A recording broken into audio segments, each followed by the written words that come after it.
Life throws challenges, and every challenge comes with rainbows and lights to conquer it.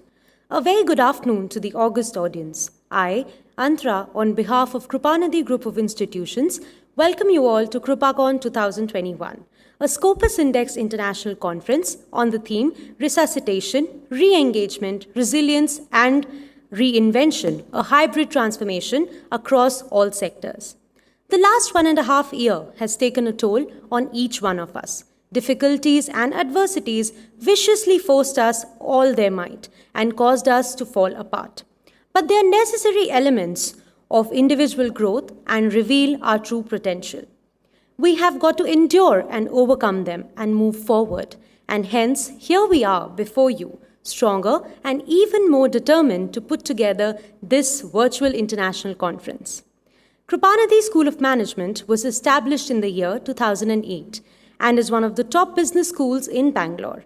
It is an integral part of the ever-expanding Krupanadi Educational Trust, founded by Dr. Professor Suresh Nagpal Sir, Mrs. Geeta Nagpal Ma'am, and Professor Sunil Samsung Dhamangi Sir in 1985 with a vision that strives to transform its students into leaders of the future. Krupanadi School of Management had successfully conducted its previous international conference on the rise of disembedded unilateral economy, which was a grand success with eminent personalities from all across the world. I welcome all our distinguished guests from across the globe. I warmly welcome the visionary, educationist, and the head of the KGI family, our Honorable Chairman, Dr. Professor Suresh Nagpal Sir, the ever-charismatic, our elegant First Lady of KGI, Vice Chairperson, Mrs. Geeta Nagpal Ma'am, our vibrant Executive Directors, Mr. Akash Nagpal Sir and Ms. Neha Nagpal Ma'am, our Dynamic Director, Dr. Sam Paul Isaacser, our admired Academic Director, Professor Rizwan Ali Beg Sir, and our adored Dean, Dr. Sarita Iyer Ma'am. I also welcome the heads of different disciplines from various campuses across the country, as well as students from different colleges, and finally, a very warm welcome to our own students from the KGI family. We hope that these 2 days would accentuate and embellish your learning and transform you into a more enlightened and sentient individual. Let us bring about sublime bliss in every individual present here. Hence, I request our ever-vivacious First Lady of KGI, Vice Chairperson, Mrs. Geeta Nagpal Ma'am, Dynamic Director, Dr. Sam Paul Isaacser, Admirable Academic Director, Professor Rizwan Ali Beg Sir, and adored Dr. Sarita Iyer Ma'am, Dean KSM, to grace the dais for the KGI ceremonial lamp.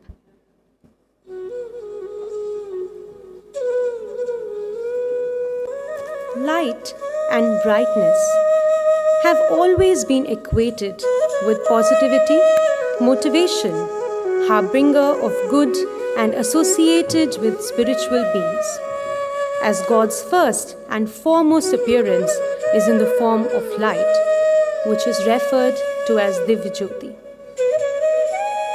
By lighting the KGI ceremonial lamp, we hope to bring positivity in the lives of all present with us.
is the pillar of strength and holds the KSM family upright and ready for new challenges.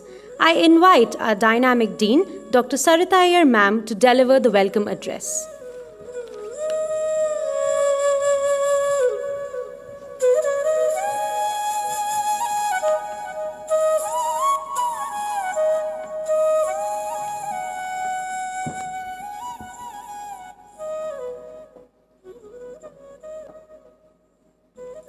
Good afternoon, ladies and gentlemen.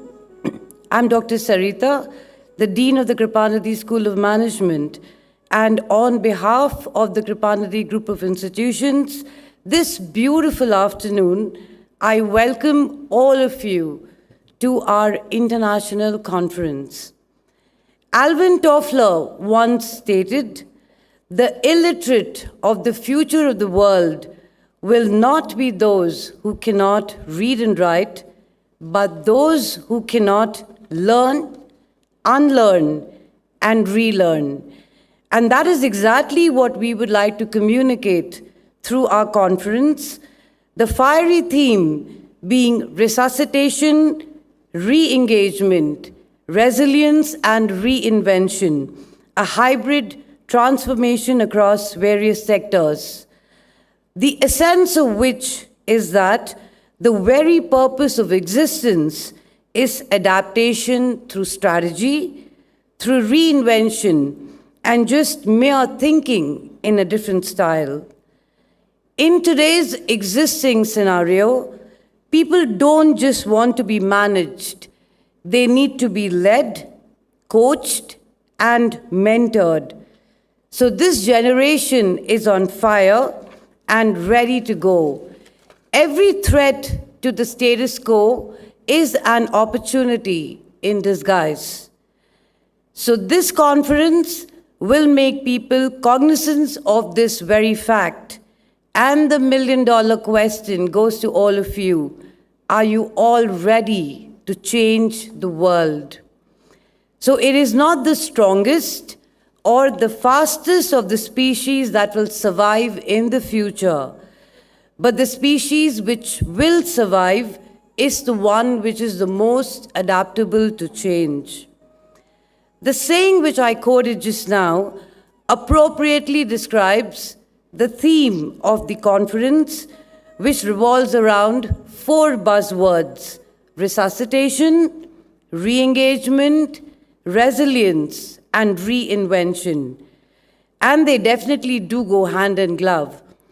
And so in the next 2 days, we, with the help of our erudite speakers who are veterans in their domains, will help us look at the positive reverberations which will help us adapt and change. So we need to like and act like a chameleon, and hence we update or we will be outdated tomorrow. This is the 3rd consecutive year we conduct our international conference. Only this year, we have adapted to the scenario at hand and hence a virtual conference. So in the next 2 days, your life will be transformed with the ideologies from speakers across the globe. We have the presence of world-class orators from Pittsburgh, Arizona, Boston, Singapore, Lisbon, to name a few, and of course, our motherland, India. Our virtual campus has been buzzing with grey cells in the last few weeks, and the hope is that it gets transmitted to all of us. We warmly welcome into our KGI family our chief guest, Shri Dr. C.N. Ashwath Narayan, Honorable Deputy Chief Minister, Karnataka, Ministry of Higher Education, Information Technology and Biotechnology, Science and Technology, and Skill Development, Entrepreneurship and Livelihood, Government of Karnataka. He has brought about a transformation of Karnataka in all spheres. We also welcome our keynote speaker, Professor James Jordan, President and CEO, Strategic Incorporation, and Distinguished Professor, Carnegie Mellon University, who would be our keynote speaker for the day. We welcome Ms. Anala Padmanabha, Executive Director, McKinsey, Mr. Pranab Chetia, HR Director, Volvo Group, and Mrs. Sameer Arora, President of the Confederation of Real Estate Associates India, for today's knowledge dissemination. We warmly welcome, with love and honor, the prodigy among visionaries, our chief mentor and the head of the KGI family, our Honorable Chairman, Professor Dr. Suresh Nagpal. His vision is what keeps the campus one step ahead of time. We welcome with love the ever-gorgeous and elegant First Lady of the KGI Group, Ms. Geeta Nagpal. We also welcome our vibrant executive directors, Ms. Neha Nagpal and Mr. Akash Nagpal. A warm welcome to our dynamic and dashing director, Dr. Samuel Paul Isaac, and our brilliant academic director, Professor Rizwan Ali Beg.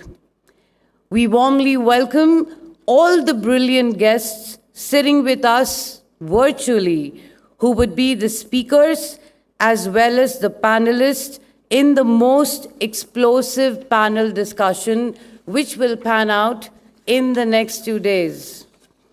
We warmly welcome all the heads of the different disciplines from the Kripanidhi Group of Institutions, from various campuses across the country, as well as the students from different colleges, and last but not the least, the complete team of mentors and students from the Department of the Management Studies, the Kripanidhi Group of Institutions. We hope that the next 2 days will accentuate and embellish your learning curve and transform you into a more enlightened individual. KGI has always been in the forefront of leading from the front when it comes to new ventures and innovations in creative designs. We promise to deliver innovation in the world ahead of us. So we request all of you to fasten your seatbelts and be prepared for a flight into the world of transformation. We promise a 2-day knowledge share which will make you view the world differently. A warm welcome once again to each and every person who is part of this mega conference. Thank you.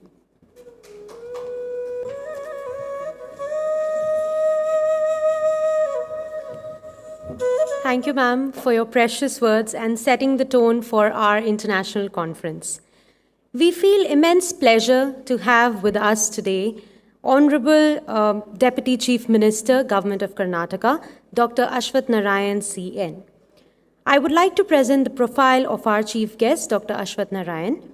Sir is the Deputy Chief Minister of Karnataka and Minister of Higher Education, Information Technology, and Biotechnology and Science and Technology in the Government of Karnataka. As a member of Karnataka Legislative Assembly, he represents BJP from Malleshwaram Assembly Constituency, Bangalore, Karnataka. It has been his constant vision to develop Malleshwaram as a model constituency. He believes that a leader must be clean, committed, progressive, and approachable to the electorate, and tries to live up to those ideals. Under his leadership, the constituency has witnessed massive transformation in several sectors, including healthcare, welfare, education, sports, and infrastructure. Sir has held various positions as convener of Doctors' Cell, Managing Trustee of Padma Shri Charitable Trust and Sushruta Group of Institutions, and Founder-President of Rajiv Gandhi University of Health Sciences, Bangalore. He was the Vice President of BJP Bangalore District, Senate Member of Bangalore University Syndicate, and Senate Member of Rajiv Gandhi University of Health Sciences Employees Association, Bangalore, President of Samskara Bharati, Malleshwaram, and the Chairman of Committee for Drafting Statutes for A and B, C and D cadre of employees of Rajiv Gandhi University of Health Sciences, Bangalore. His innovative ideas like introduction of health insurance schemes, pension scheme for widows, handicaps and senior citizens, daycare center for senior citizens, Seva Kendras and initiatives such as Hasiru Sunday, Zero Garbage, Waste Recycle, modernizing old establishments, development of parks, gymnasiums and aerobic center, etc. are widely acknowledged. While being firmly rooted to the traditional Indian values, culture, and wisdom, Sir is a firm believer of technology and modern techniques to enhance and uplift the quality of life of a common man. On behalf of the KRUPANIDHI Group of Institutions, we welcome you to our international conference, KRUPACON 2021. I would now request Sir to address the gathering.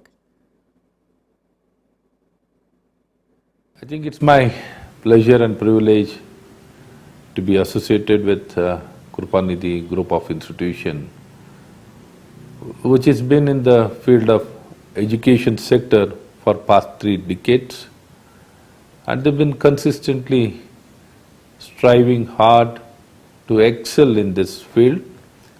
I would like to congratulate and appreciate the good work of Dr. Suresh Nagpal, Chairman, KRUPANIDHI Group of Institution, Mrs. Geeta Nagpal, Director Sam Paul Isaac, Director, KRUPANIDHI Group of Institution. As today all of you have come together to be part of this conference, which has been organized by the Business School of KRUPANIDHI School of Management. Probably this international conference, all my good friends, young friends who are attending and the faculty members from different institutions, from KRUPANIDHI, all of them, I wish them all the best. Today, what relevant topic being taken up in this conference is in the backdrop of the COVID-19, the challenges being faced by the institution is being highlighted, and how it needs to be addressed, how to manage is the most important aspect. Probably the topic on the lines of resuscitation, re-engagement, reinvention, resilience. These are some of the aspects which we need to look into it and look forward how best we can take it, looking at this subject. So probably technology has come as a solution in this particularly challenging time. Digital education, virtual education is a solution where we are not able to come to the classroom and conduct offline classes. Probably even in this disruptive time of the COVID-19, probably we need to engage the children, academic work, and as well as to keep them to stay in touch with their colleagues, peers, and the institution and their teachers. Without a right engagement, probably they get distracted, their energy being wasted, and their academic loss, which will destroy their future. So keeping all these issues in mind, KRUPANIDHI Group of Institution has done its best to reinvent itself and make best use of the technology to reach out to the student. And since the pedagogy and the entire changes been happening in this 21st century, we need to align with the present situation. This has been happening very rapidly in KRUPANIDHI Group of Institution. I would like to congratulate them for taking care of their children and students of their institution so that they can continue the pursuit of excellence and education in their chosen field. Once again, I congratulate for taking up this issue and subject and sharing with all other institutions across the world. Thank you. Namaskar. Jai Hind. Thank you, sir, for addressing us all. We are truly obliged by your presence. She is a beautiful, well-known face in the KGI family, who always inspires and lights up young minds in her unique storytelling style and her emphasis on spirituality. I would now like to introduce the First Lady of KGI, Mrs. Geeta Nagpal ma'am. Vice Chairperson, philanthropist, erudite speaker, astute businesswoman, social worker, educator, mother, wife are some of the accomplishments of ma'am. Geeta ma'am has done her Masters in Business Administration. She is formally addressed as the First Lady of KRUPANIDHI Group of Institutions, which she is an extremely involved Vice Chairperson. She spearheaded the launch of Karnataka chapter of Women's Indian Chambers of Commerce and Industry, and purpose of it, she believes in the concept of uplifting women in their lives. She is an integral part of the Federation of Indian Chambers of Commerce and Industry, FICCI, which is a non-governmental trade association and advocacy group based in India. A nature lover who believed in the concept of lung space. She believes in a green, eco-friendly campus. So our 12-acre beautiful green campus is all her part of the dream, to provide students and faculties with a place where they breathe in fresh air away from the madding crowd. In fact, this very effort of hers was vetted in the best possible way, and the Hindu has bestowed the glowing award for the most eco-friendly campus to the Krupanidhi group of institutions. A recipient of innumerable awards, which includes an award conferred by CNBC for her contribution to women empowerment in 2021. She has also been honored by the Wholesome Leadership Award. She was honored by an award given by the Times Group for her selfless and dedicated contribution to the community at large. A sought-after speaker, she has graced the panel at India Today Television and is invited to speak on social issues, and her forte being emotional intelligence, she has the audience captivated by her ideologies. She has been a panelist on a number of local TV channels and has advocated fiercely on the inclusion of emotional intelligence into the school curriculum. Geeta ma'am can be described as an epitome of grace with a glowing countenance, blessed with an ethereal beauty. Ma'am possesses storytelling narrative abilities and is blessed with a sense of humor. An embodiment of perfection personified sums her up beautifully. I now request the ever-vivacious First Lady of KGI, Mrs. Geeta Nagpal ma'am, to enthrall us all with her words of motivation.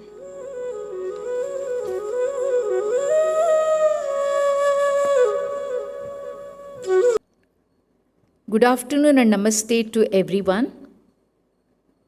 My warm greetings to all of you who is a part of this conference. Indeed, it's a great pleasure and a privilege to say a few words on this platform today. And I would like to share with you that we have roped in eminent speakers for this conference. As far as the situation of post-pandemic is concerned, but still we are sailing through the pandemic, of course. What is affected is three main areas. The three things we have to remember, which is affected very badly all over the world. One is a health hazards and a loss of life. Another one is a financial crunch and a loss of income. And emotional upheavals, which is a cause of anxiety. If you overcome these three things, at least some of the things will be sorted out. The health hazards you can overcome by eating a nutritional food to boost your immunity. If you take a food as a medicine, then you need not have to take a medicine as your food. This is a common saying everyone says and knows about it. Therefore, all the people should stick to the natural foods rather than eating a shell food or outside food, which will boost the immunity of the person and will be able to withstand all the nature's virus and bacteria's attack. And then financial crunch. Of course, it has affected every person on this globe, whether it is a business, whether it is any kind of investment, any industry, it is affected. But what we have to do now? We have to wait for the government to start some projects, or for the private companies to introduce some big projects, or you have to think of your own entrepreneurship. Again, these still have challenges. It doesn't mean it is free from challenges. It still have. But you can do it slowly, and then step by step, gradually you can overcome this kind of financial situation. Another major factor which is affected is emotional upheavals. Any kind of a defeat or you feel unpleasant circumstances in life, what affects is immediately is emotions. Emotions affect so much that it will paralyzes the person in such a way that they lose the confidence in life. Therefore, first of all, what one need to do is to balance the emotion. To balance the emotions means it is to meditate. How to meditate? Remove the unwanted thoughts, that is coming out of fear or insecurity or any kind of resentment which comes out of the situations around us. Therefore, what you need to do is sit calmly, understand your emotions and sensations in the body, and give a thought which is necessary you integrate in your body. Which is not necessary, you can just eliminate those negative thoughts which is hampering your lifestyle.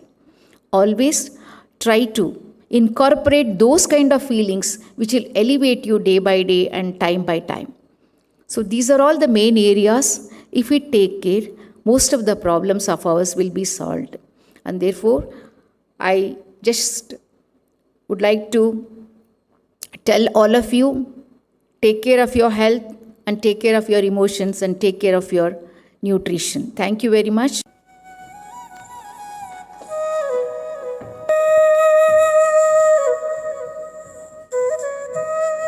Thank you so much, ma'am, for your pearls of wisdom. You have always enlightened us and given us the courage to face difficulties in life. A visionary and educationist who inspires to light the fire of knowledge in our bellies. We are blessed to have the man whose work speaks for himself. I would now like to introduce the visionary, our Honorable Chairman, Professor Dr. Suresh Nagpal sir. An educationist and visionary who, with 3 decades of untiring efforts, have brought about a revolution of a lifetime in the education system.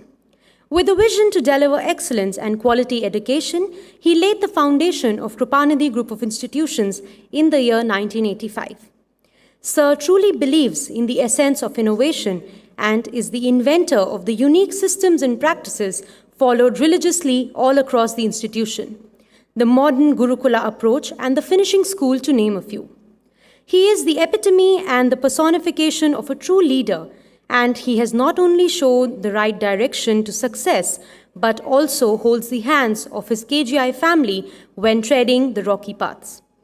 As Sir fondly quotes, it is a teacher who creates or destroys the life of a student. He believes in a recipe of overall growth, love, care, involvement, 100% participation, confidence, and success to nourish a student. It is under his leadership that KRUPACON has reached its peaks and is bound to grow to unimaginable heights. Sir has been awarded the Academic Visionary Award for Excellence in Education Leadership and Innovation in the Academicians category of the WRC Leaders Asian Education Excellence Summits and Awards.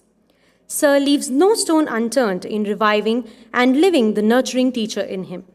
A prodigy among visionaries, and the way in which he has molded every student from the year of the inception of this college, we are blessed to have him as the chairman, a father, a mentor, a guide, a gifted businessman, a remarkable orator, and our true role model.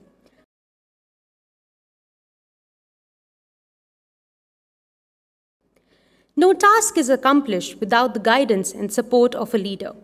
He is a dynamic personality for our college. May I now request the backbone of the KGI family, our dynamic director, Dr. Sam Paul Isaacser, to deliver the inspirational address.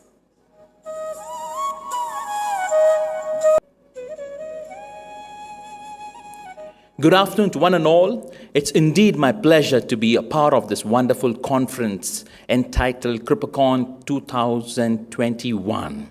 What an amazing time that we are in. We have seen a lot of challenges in the time that we are living in. The world has changed, even the businesses have changed. So many things have changed in this world. I think change is something constant that keeps happening in our life. I want to tell you the topic, the theme that is chosen for today is apt for the season that we are in. It's resuscitation, re-engagement, resilience, and reinvention. I think it's very important the time that we are living in, the kind of things that we have seen in the business that's happened, especially the unorganized sectors, completely hampered, people running out without jobs. And the world was not prepared for such a scenario that has happened. But I want to tell you that's not the end what's happened. I think it has taught the world how we can rebuild our businesses, rebuild every sector. Many were not prepared. The businesses were not prepared. So, especially the supply chain was affected drastically because they were not prepared to handle the situation. But this has exactly made us prepare for the future, and it has brought in a lot of invention or innovation businesses that are leading right now. Some have lost business, but some have established and entered into new business lines, completely changed the way they were thinking. And I'm so happy and privileged to be a part of this conference because the theme is so apt, and we have eminent speakers who are really going to speak about what happened during the pandemic and how the businesses were affected and how the things are going to be rebuilt in the coming days. I think it's very important that we learn from the mistakes what happened during the pandemic. The speakers will definitely enlighten every business student who is waiting and watching and who wants to know where and which sector that he wants to bring a change, or he wants to be an entrepreneur, which sector that he wants to move on. And we are so privileged that all the speakers from different fields are here to share their experiences and to share what surveys and research they've done during this time. And we're also very happy that we had today among us our Deputy Chief Minister, Dr. Ashwath Narayan, who has accepted to be, and we're so privileged that he has been a part of this, a person right apt for such an occasion that we are in. And I'm sure every delegate here would be really happy, and they would, I think, hope to have a wonderful day today as well as tomorrow, and it will definitely be a great transformation for each one of us. And we are so happy to also have among us the people from across the world, speakers from different parts of the world who have joined us and to share their knowledge. And everyone hope will enjoy this 2 days of conference. Wish you all good luck and have a very good time. Thank you. God bless you all.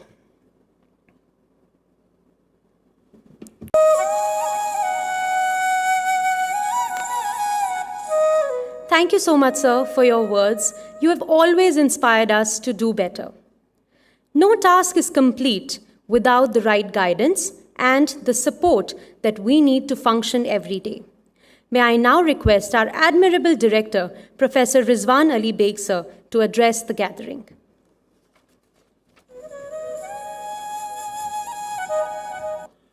Good afternoon, one and all. Chief guest of the day, Dr. Ashwath Narayan, sir, distinguished dignitaries of the 2 days conference, our beloved chairman, Dr. Suresh Nagpal, sir, Vice Chairperson, Madam Geeta Nagpal, Director, Dr. Sam, Dean, Dr. Sarita, heads of various institutions and departments of KGI. Dear faculty members and my dear students, it gives me immense pleasure to address you all on this auspicious occasion of International Scopus Conference. A day like today is very important for all of us. It provides us an opportunity to meet and interact with the intellectuals and experts from the industry. It also enables us to notice the changes and developments that are happening in the industry. I sincerely hope you will enjoy these 2 days of debating and networking. I express my gratitude towards each and every one of you present online for sparing some time to be with us. Trust me, the experience of this evening and tomorrow, which you will take home, will be worth the time you will all spend online. I would like to appreciate the efforts of the organizers and the faculty members who are involved in this conference. And also, I express my gratitude towards the participants who have taken their time to come online and participate. Wish you wonderful 2 days and memorable moments. Have a good time ahead. Thank you.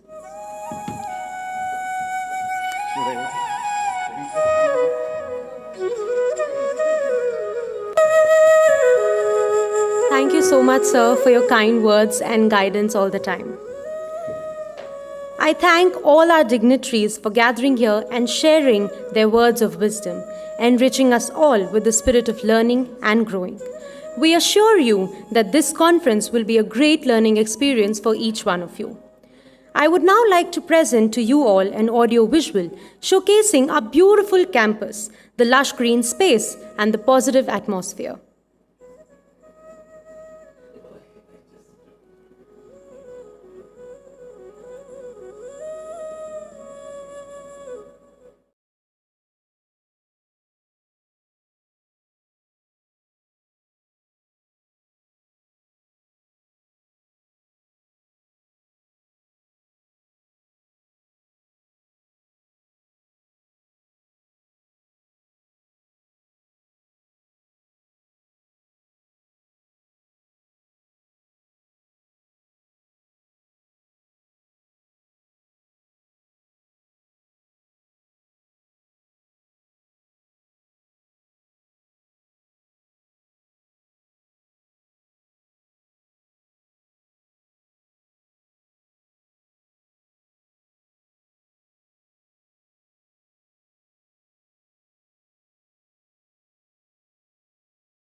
flooded the world.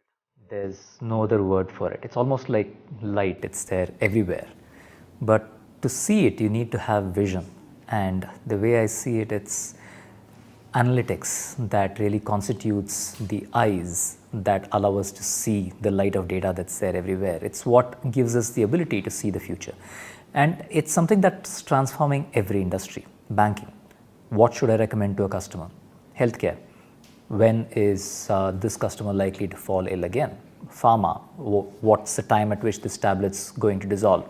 Airlines. When is my cargo going to arrive and what's going to cause this delay? There isn't a single industry, there isn't a single field that is not touched by data. And with all of these, analytics is what gives us the power to see what's going to happen and what to do about it. With the introduction of the kind of courses that we have at Kripanidhi on analytics, what that does is gives you the ability to see the future. And it doesn't get more powerful than that. Best of luck. Kripanidhi Business School is a unique institution in Bangalore. We understand the need of corporate worlds, and right from the first day, they are trained for leadership, a right aptitude, a right personality, which is the requirement of the industry. And that job is done by our finishing school concept. They train them in such a way they become the leaders of the corporate world.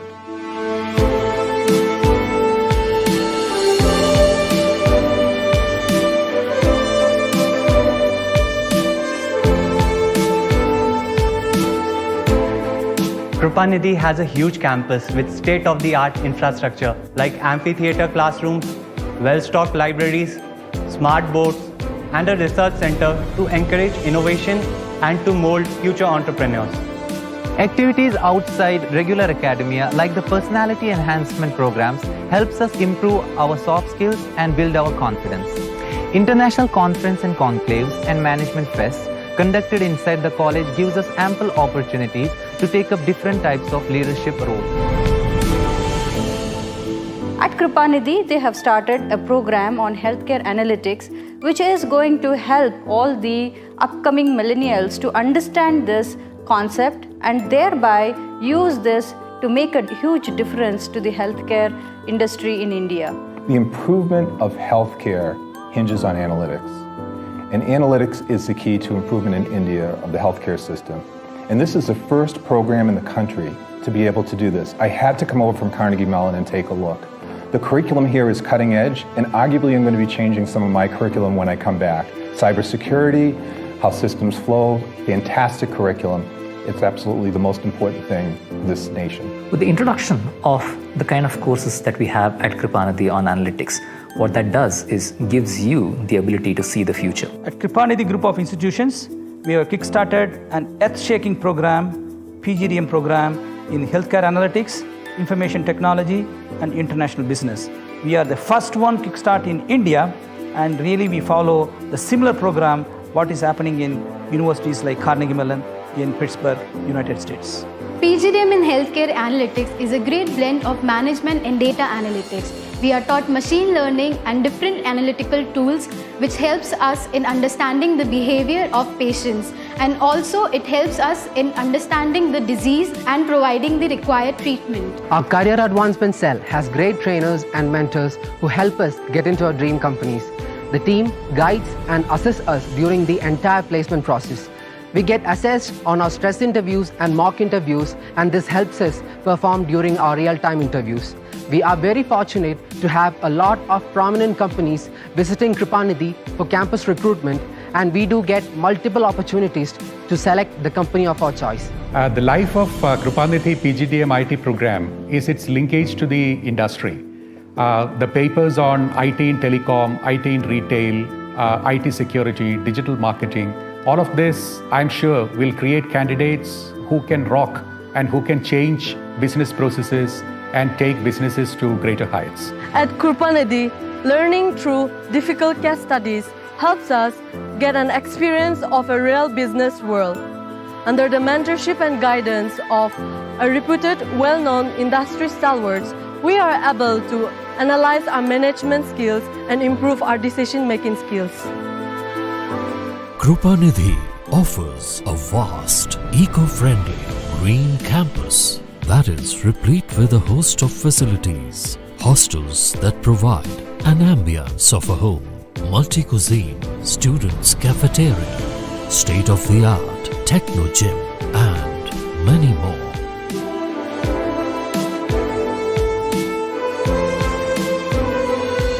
KRUPANIDHI makes sure that you don't regret your choice by providing the best academic environment that transforms your latent potential into a possibility that influences your world positively. Come into the world of transformations.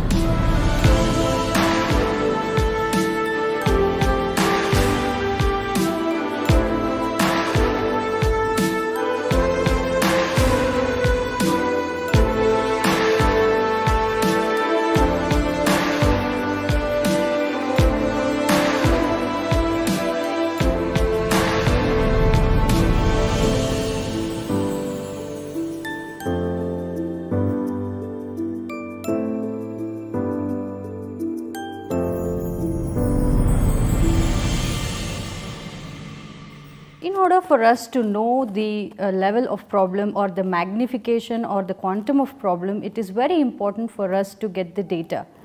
And data has to be pure and data has to be authentic. Only then we will be able to get the analysis done and make inference out of this. Healthcare is one such area where the variability is maximum. Standardizing the healthcare data and drawing inference from it is a very difficult and a mammoth task. At KRUPANIDHI, they have started a program on healthcare analytics which is going to help all the upcoming millennials to understand this concept and thereby use this to make a huge difference to the healthcare industry in India.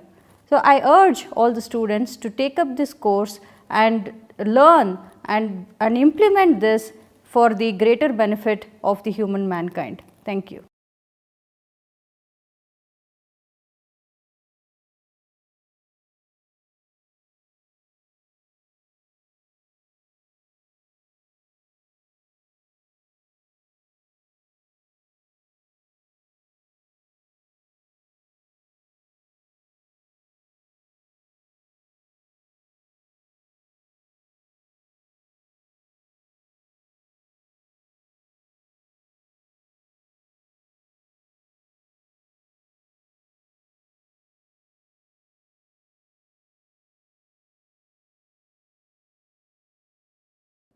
A very good afternoon to the gathering. Let us now commence with the second segment of our program for day one. We have eminent speakers from all across the globe who are going to share their thoughts on our theme, Resuscitation, Re-engagement, Resilience and Reinvention, a hybrid transformation across various sectors. We have lined up eminent personalities here today. Let me introduce them to you. Ms. Anila Padmanabha, Consulting Director, McKinsey & Company, Mr. Pranab Chetia, Director, HR Volvo Group Trucks, Operations APAC Region, Mr. Sameer Arora, CEO and Founder, HUTS Global and President Confederation of Real Estate Associates India. We also have a keynote address by Professor James Jordan, President and CEO, Strategic Incorporation and Distinguished Professor, Carnegie Mellon University. We have amongst us Ms. Anila Padmanabha, Consulting Director, McKinsey & Company. May I request Ms. Lakshmi to present the profile of our guest.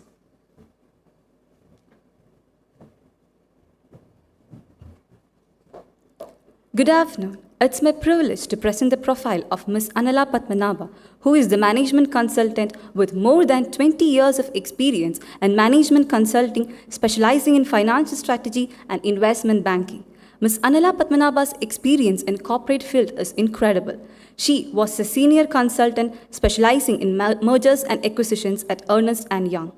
And she even worked as a consultant IDA specializing in promoting development projects in economically challenged countries at World Bank. Ms. Anila Padmanabha has worked in countries like Nairobi, Kenya, Colombia, Peru, etc. Presently, she is a director heading Middle East operations and East Asia, heading operations HR policy making for governments and company, corporates and other business houses, mergers and acquisitions at McKinsey Company. She aims at building capabilities at a scale to drive change, winning leadership teams, and to achieve long-term performance improvement and measurable bottom-line results, including social responsibility and empowering people, giving back to the community. On behalf of KGI family, we welcome you, ma'am, to our international conference. And we kindly request you to address the gathering.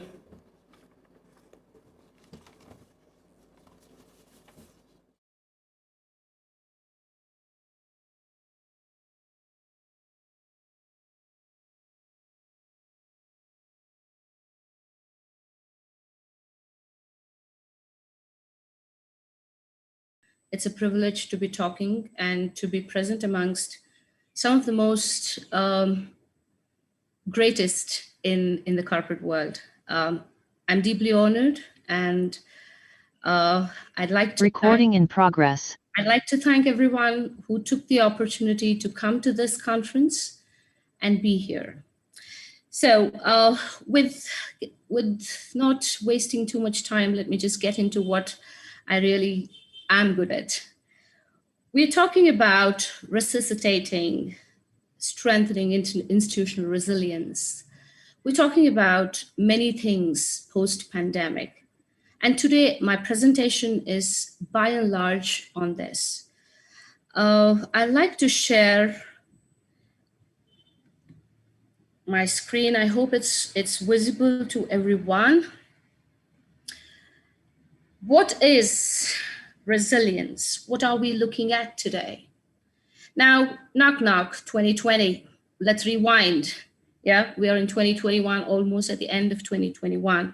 I like to rewind at 2020. The world woke up to a very big disaster, especially with the corporate world. We've just ended up with a greater mess than we thought what we would end up with, but we have. A wake-up call was not just to make industries look more glamorous anymore. It's not glamorous anymore at all. It is the thrive to survive, the ability to withstand unpredictable threats and changes. We've always been talking about risks, risk analysis. We've always been talking about this in the corporates. This is what we've always been doing. But we've never entered the world of understanding life and the challenges that life poses in the world of business. This is something that we've always been ignoring, rather. But thanks to COVID-19, I wouldn't say that this was a disaster in the making. It has opened different levels of looking at organizations. What are we looking at? What is it that we want? What is it that we are expecting? And what is that we are going to leave for the future generations to kind of hold on to? This is what resilience is all about. So today my topic of discussion to the people present here would be how to develop resilience. Now, resilience is a very strong word. Like always, I would like to quote Barack Obama in one of his greatest speeches. Barack Obama just said, "Failure is good because failure opens up a new dimension of understanding resilience." So, what did we fail as business people, as mankind? What have we failed on? We failed on many things. We failed on understanding how we have to be sustainable. We failed on how to be a little more condescending towards nature, towards corporates, towards how things are going to work. We never looked at these things. We just went on exploiting all the resources that we have, and we never felt the need to build resilience. But today we've turned a corner. We're going through this change. We're going through this unprecedented change, so to say. And most of the industries, most of the companies, most of the business heads today are looking at how to build corporate resilience. Now, COVID-19 grew in the first half of 2021, it keeps continuously growing, and I think it's going to grow into 2021 and partially 2022. That's what we all anticipate. But what has this resilience opened up? What is this really opened up? The living example is me talking in the comfort of wherever I am, and you listening to in the comfort of wherever you are. Now, this is what resilience has created. Now, what has it created? It has created what we call it as the digital transformation. Now, we need to embrace certain strong points which we've really kind of ignored for a very long time. Technological revolutions. Well, every time we speak and every time we talk to people, the first thing that we say is, welcome to the fourth industrial revolution. But when we talk about the fourth industrial revolution, have we really progressed as people of knowledge, of business, and of wisdom? We need to ask ourselves during these times, because this is what helps us understand how we are going to survive in the upcoming years. So what does resilience really mean to people? What does it mean from the corporate point of view? What is it that resilience actually exposed to a lot of people? Now, we did an extensive research, and more than 500 companies were surveyed and understood in terms of how strategic resilience was built over a period of time. Now, roughly half, 50% of the executives reported that these crises exposed weaknesses in their organization. Now, this is what I strongly recommend with all people. Now, sometimes we need to have these challenges. It's always said, have challenges, accept challenges in your life so that you could always know where you are and where you end. But what happens is, do we really know what a challenge actually means? You are always covered to many other things. We look at the stock market, you look at the IPOs that we are all getting into, we're looking at strategic business alliances we want to get into, or we're looking at extreme things like mergers and acquisitions, or even we are looking at data analytics, for instance. But when we look at all these things, does any of these things pay any attention to what could be this unprecedented risk that's going to be posed? Well, ladies and gentlemen, we do live in an era of where we have advented into an era where everything is going to be absolutely unprecedented. So with all these resilience building, we figured out that we have to start from the scratch. We have to start from ground zero. So 50% of the executives reported that we didn't have anything that could actually shield us against something like COVID. No, we didn't have anything. And the next thing that we went into was the business model innovation. Well, to a larger extent, the business model innovation actually looked into understanding where the element of risks or where the element of uncertainties were. But 90% of the companies believed that their response was pretty effective to these crises. And there's a 60% of executives who expected that innovations that they were into would persist beyond the crisis. Now, what does this actually tell us? What does this studies? You could also see the graph that is there on your screens. What does this actually tell you? What it tells is, well, we did have an exposure to something that we were not prepared for. That's one thing. And the second thing is, but our business models and our innovation was crisis proof. Well, that's very, very comforting to understand. Now, when you talk about all the resilience that it's people talk about this. This is what most of the organizations today are talking about, how to build business resilience. But then it is easier said than done. How are you going to build? There are so many departments, there are so many areas, there are so many resolutions that one needs to consider even before getting into any of this. So as you can see, I have highlighted a couple of areas in the corporate where resilience can be built.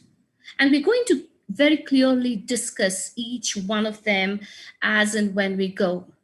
Now, when we talk about financial resilience, what is it that we are looking at?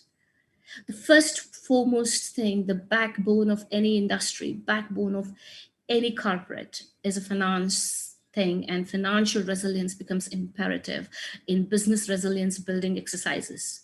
So when you're building financial resilience, what is the first thing that you look for? The first thing that I would rather prefer, or I would suggest that most of the companies were looking at, are nothing but short-term, long-term financial aims. What is that you're looking at? What is it that you want to attain at the short term, and what is it that you want in the long term? This largely defines the financial stability of an organization. Now, this is something, I mean, I would like to share one of the statistics that we recently researched.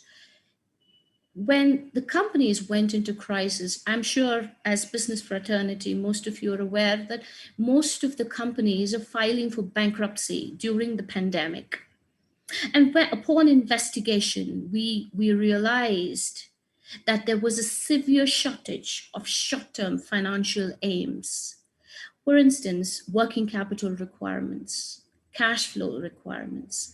These requirements were put at bay while businesses just went on expansion and IPOs and acquisitions and buyouts and sellouts and leverages and all the other things. But people just forgot this, that there was something known as a short-term financial aim.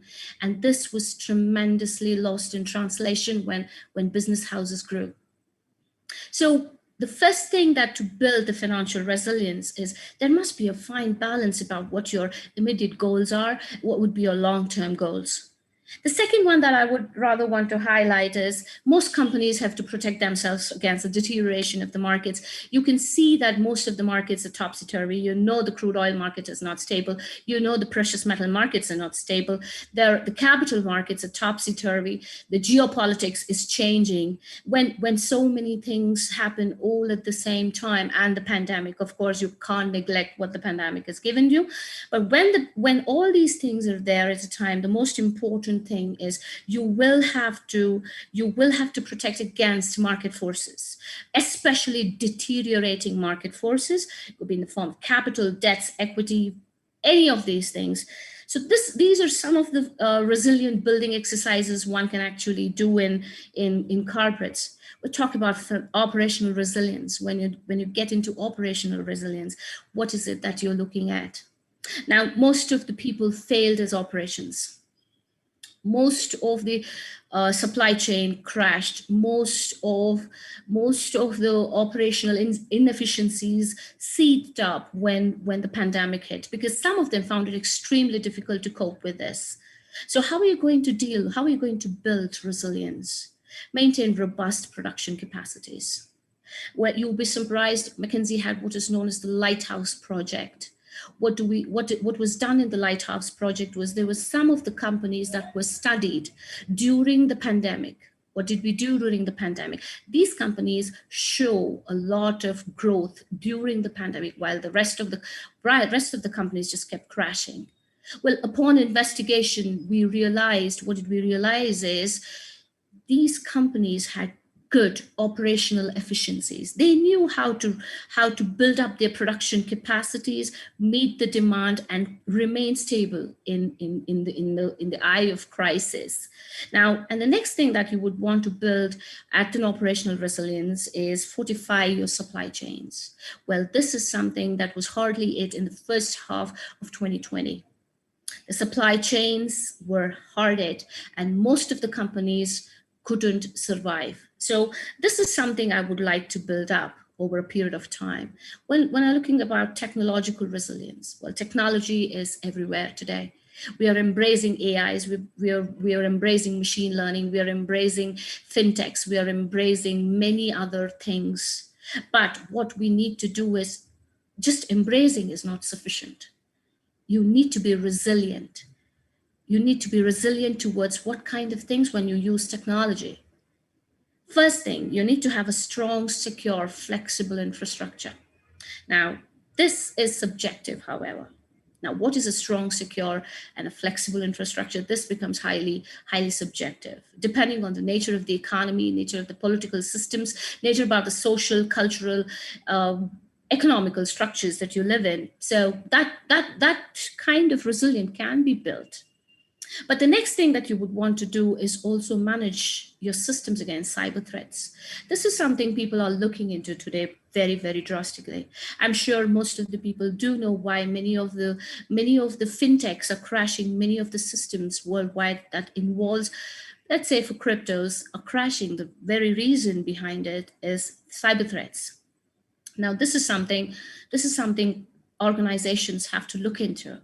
Implement strong IT projects, both large and small.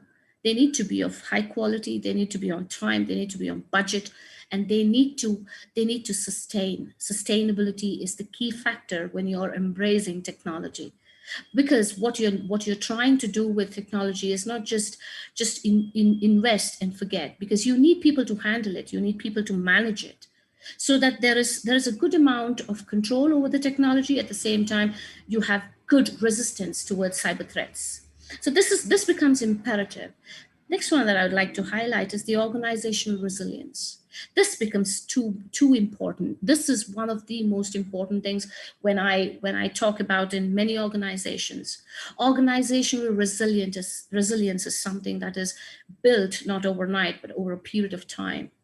Now, when you talk about what is building organizational resilience, you need to have a diverse workforce. Workforce is the backbone. An efficient, effective workforce is the backbone in building an organizational resilience. Because you cannot just perform, you need to perform your best. Now, this resilience cannot be built in just a period of time. It is a continuous process. It is an ongoing process. This process never ends. Building organizations are not an easy thing. And building resilience in organizations is much more tougher than you imagine it to be. So how do you build these resilience? Recruit the best talent available. Now, this is something this is where educational systems pitch in. This is where experience pitches in. This is where most of the value systems, the wisdom, the cultural values, these are the ones that pitch in building organizational resilience. So bring in the best talent. Best talents can be nurtured, developed in good schools, in good B schools. This is possible. Upskill or reskill your employee flexibility. Now, upping your employees' skills is one of the most important aspects today. Most of the organizations are looking at. Pandemic opened this avenue to understanding that human resource is one of the most important factor. It still remains as one of the most important factors. Recruit the best talent, reskill employees, implement strong processes free of bias, This is what builds good organizational resilience. And the next one that I would want to highlight, which is my favorite, is reputational resilience. Now, reputational resilience is how do you stand up against the competitors? How are you different from the competitors of your own kind in your own industry? How are you going to build that resilience? Now, this resilience is one of the most unique resilience that just came up in the pandemic. Why? Because reputational resilience is something that keeps organizations going. Why? Because your mission, your vision, your value systems, your purpose, these are what guides building reputational resilience. Now, these are not easily achieved because to be an organization that can actually impart a vision, the leadership has to be very strong. The leader should be in a place, in a position where he or she is able to execute some of the right mindsets to the people. And it's just not sufficient that the leader alone has the entire vision. It has to be trickled down the entire organogram. It cannot be stuck. There must be a free flow of information. Now, these things is what came up during these pandemics, because there's always a disconnect between the people that are there on the top and the people in the middle and the lower level managements. But this thing has to be crossed. This bridge really needs to be bridged so that, you know, there is a good understanding of value systems. What is the purpose? When the entire organization shares the same vision, where the same vision is imparted, starting from the leader to the worker in the organization, a reputation is built. Everybody becomes the flag bearers of this organization, and this organization takes very little time to thrive. And resilience is automatically built because the entire team understands what is being said. Now, this is what we all call as lost in translation. Now, the next one that I would want to highlight is the business model resilience. Now, what is a business model resilient? Now, this is something that we've always wondered. Now, resilient organizations maintain business models that can shift shapes, because business models have to be very fluid, very fragile, very, very accommodating. It needs to have competitive landscapes, technological changes, regulatory terrains, because regulatory terrains, every country has its own rule, every country has its own way of operations. So everything has to be very fluid. So a business model resilience is something that you cannot be rigid over a period of time and say, this is going to be my way. This is what I stand for, and this is what I'm going to impart everywhere. This doesn't work. Business model resiliences should embrace the differences that every culture or every organization has to offer. Now, innovation portfolio is something that business models should strongly maintain. What is this? People talk about business innovations. People talk about a lot of innovations these days. But what is business innovation anyways? I'd like to touch upon this topic before I end my talk for today, is because business innovation is understanding people, understanding businesses, understanding the land, understanding the cultural, the political, the economical, geopolitical, socio-economical consequences of what you're about to impart. Now, this is where innovation should come from. It shouldn't come from one school of thought. It shouldn't come from a point of building only the financial assets or digital assets or the IPRs that we talk about, or increase the valuation and get into an M&A in due course of time. This is not what business innovation will, because all this while we practiced what I just mentioned.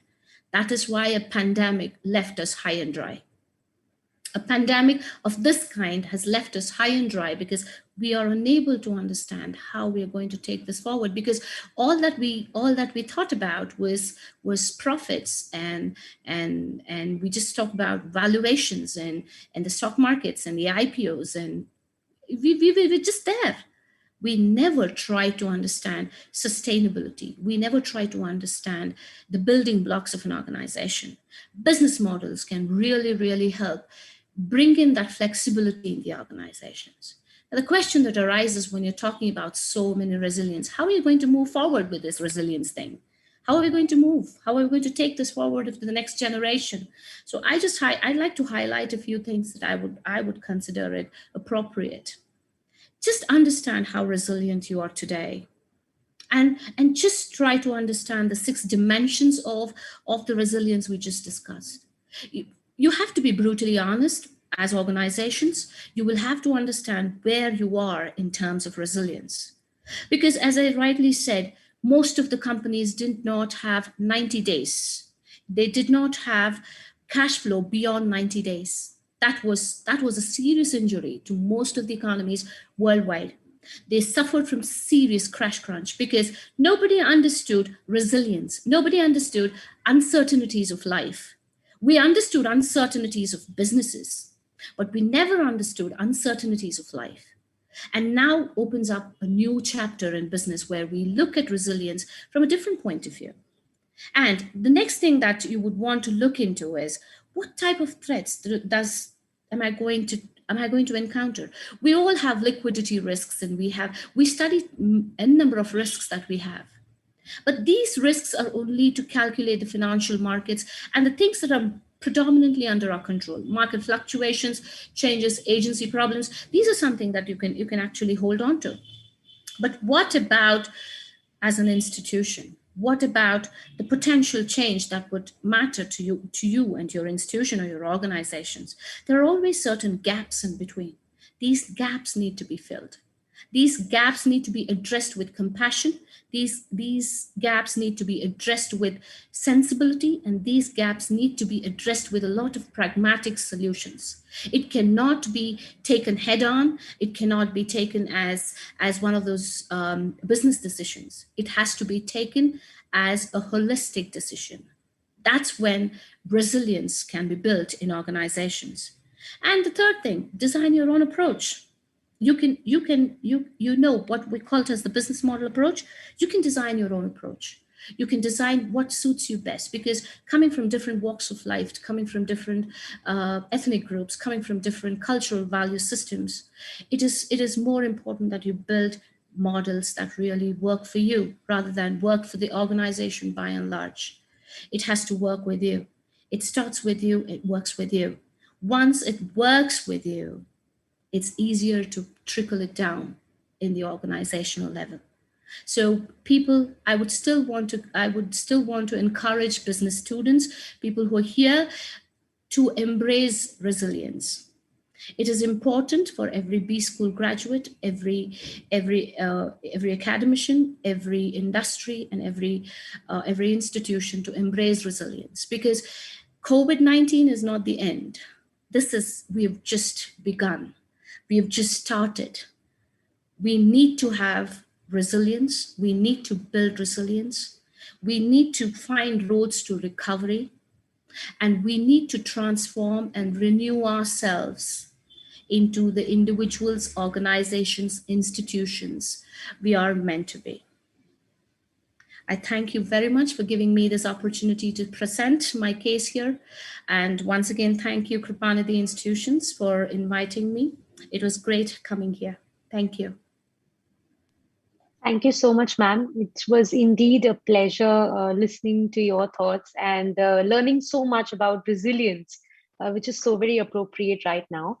We have two questions which have come from the audience. I would pose those questions to you. The first is that you spoke about operational resilience. So could you tell us how we can overcome it, how we can overcome this shortcoming? The shortcoming in the operational resilience, you mean? Yes, ma'am. Okay, see, the operational resilience, the operation crash itself is because of the fact that we have not paid much attention to our supply chains. Now, what have we done with our supply chains? Now, if you look at many aspects of the business, the supply chain is not a profit center. It's not worked as in terms of clusters. It always is worked as a linear. That means it's just come as a part of a bigger picture. What we have always looked at operations as, let it be as a part of a bigger picture and not clusters. Because it's a part of a bigger picture, the loopholes in the entire system is always ignored, because you're always in a hurry to move from point A to point B. And you're willing to compromise at any level. Now, what happens when you try to compromise operational efficiencies? Obviously, you're bound to fail. You're bound to fail at areas where you don't want to kind of fortify certain systems. Like, for instance, when you get into the supply chains, your delivery mechanisms has to be very carefully thought over. Like, what are the goods that you're going to provide? Who are your customers? What is going to be the services for your customers?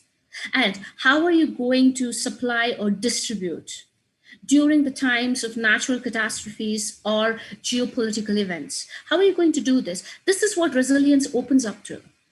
This is what you need to open up yourself to. So my suggestion, if you want to improve your operational efficiencies, don't be a linear. That means don't be a part of a bigger picture. Always form clusters and manage those clusters efficiently so that the local supply is not affected. So that is what I would feel. That is one of the best ways to actually implement good operational efficiencies. Thank you so much, ma'am. I hope we have answered the audience question. We have one more question, ma'am, which says, which resilience out of the many resilience that you spoke about is the toughest for companies to achieve? I would say it's organizational resilience and reputation. I think, in fact, it's very hard to pick and choose, but I would say there's very less work done on organizational and reputational resilience. These are some of the toughest ones to achieve because people come from different walks of life. People come from different ideals, ideologies. They have their own work ethics. They come from different schools of thoughts. To be able to bring them together, to be able to see a vision, to be able to succeed in a vision, at the same time be able to identify loopholes in the vision and take the entire organization towards fruition. I think that would be one of the toughest challenges for the organizations today. The second one would be the reputational. The reputational resilience is so difficult because I've often encountered people don't understand the vision of a leader. They do know how to work. They do know how to get through the organizational process. But to understand the vision of a leader requires a larger perspective, a larger understanding. I think these two are some of the toughest to achieve. But luckily, COVID-19 has opened up these avenues in a larger way. Currently, most of the research today is largely based on building organizational resilience and reputational, which are some of the most toughest. Because with others, I think we have a good amount of credibility that we have achieved over a period of time, be it operational, technological, financial, or business models. But what we're unable to see, which always took a backseat over a period of time now, was organizational and reputational resilience, because we were in this race to get forward and to move ahead of everyone, that we forgot to build the workforce that's going to be our backbone. So yes, organizational and reputational, definitely yes. Thank you so much, ma'am. It was indeed a pleasure to hear from you about such an important topic. And on behalf of the KGI family, I would take the opportunity to thank you for joining us for this international conference. And as a token of our love and gratitude, we would like to present to you a virtual memento because we are trying to reinvent and re-innovate. Thank you. Thank you very much indeed. Thank you for having me. Thank you. Thank you so much.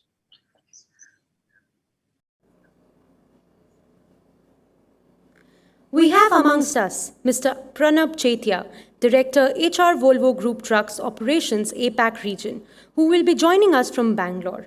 May I request Ms. Lakshmi to present the profile of our guest.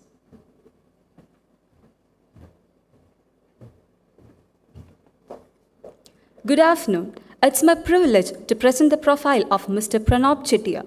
He is the Director, HR and Communication for Asia Pacific region at Volvo Group Trucks Operations Service Market Logistics. Mr. Pranab Chetia is a trained HR professional and currently working closely with senior business leadership team of Volvo Group in a diversified global environment, people and leadership developmental initiatives of Volvo Group covering Asia Pacific region including India, China, South Korea, Singapore, Australia, and Indonesia for last 8 years. Mr. Pranab brings strategic HR expertise in the area of end-to-end HR functional skills, leadership coaching, and organizational competence. Development expertise, which in turn help leaders to deliver business imperatives and challenging market conditions. Experienced in HR projects, mergers and acquisitions, and global HR strategy development. Mr. Pranab specializes in conceptualizing and delivering HR solutions in Asia. He strongly believes in continuous learning and people relationship. On behalf of KGI family, we welcome you, sir, to our international conference, and we kindly request you to address the gathering.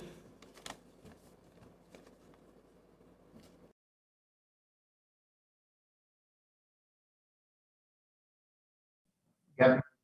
Audio as well as the video here. Yes, sir.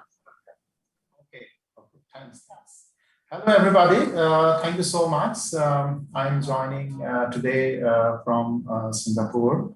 A special invite that I got. I'm really thankful for the KZI management team. I was there in the previous, presentation. Personally, I have learned. I have taken a lot of notes, and I must thank Ms. Anala for great insight.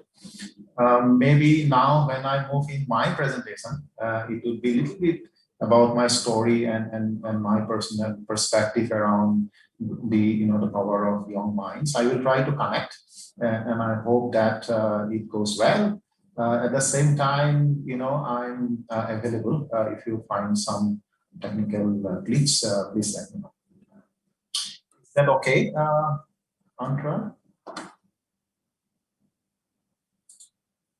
I hope so. So let me try to share my screen and take it from here.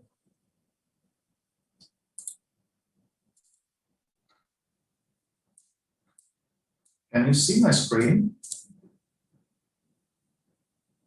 Yes, sir, it is visible. Okay, great. Okay, so thank you once again. I'm going to talk about the power of young minds, what you see in the screen. At the same time, I made a quote here, the future is of young mind. When I say young mind, it means a mind of a 6-year-old little boy, like my son. It's of 12 years, it's of 20 years, it's of 40 years, it's of 50 years, and it can be a young mind of 50 years as well. Because here I'm not talking about the age, but I'm talking about the intellectual mind that can help us. So let me try to take this from here with a very short introduction about myself. You spoke a little bit about my corporate life. Who am I? And let me talk a little bit about my hobby and what I do. What you see here is a lovely green tea from Assam. And I start my day early morning, like 5:30 to 6. I'm an early bird in this world. And then, of course, I love cooking. I love fish. I'm from Assam. I feel that being connected to a culture like food gives real taste of life, and I think that is very, very important. I also believe on the technology.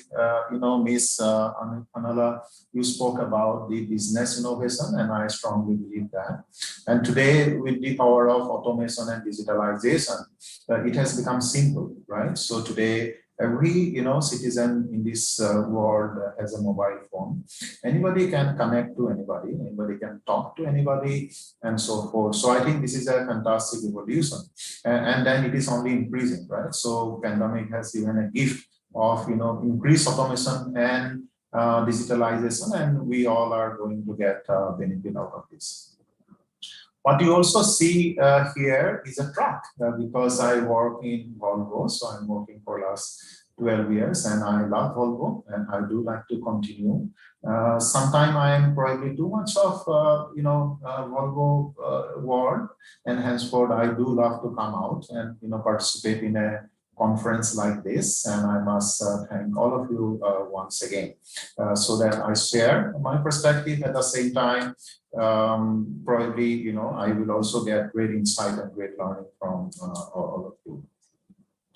So what I'm going to talk a little bit about a daily life of an MBA student, because I understand that the audience today are especially MBA students. Or young graduates coming from college or probably going to a corporate life. So I will touch about the daily life around that.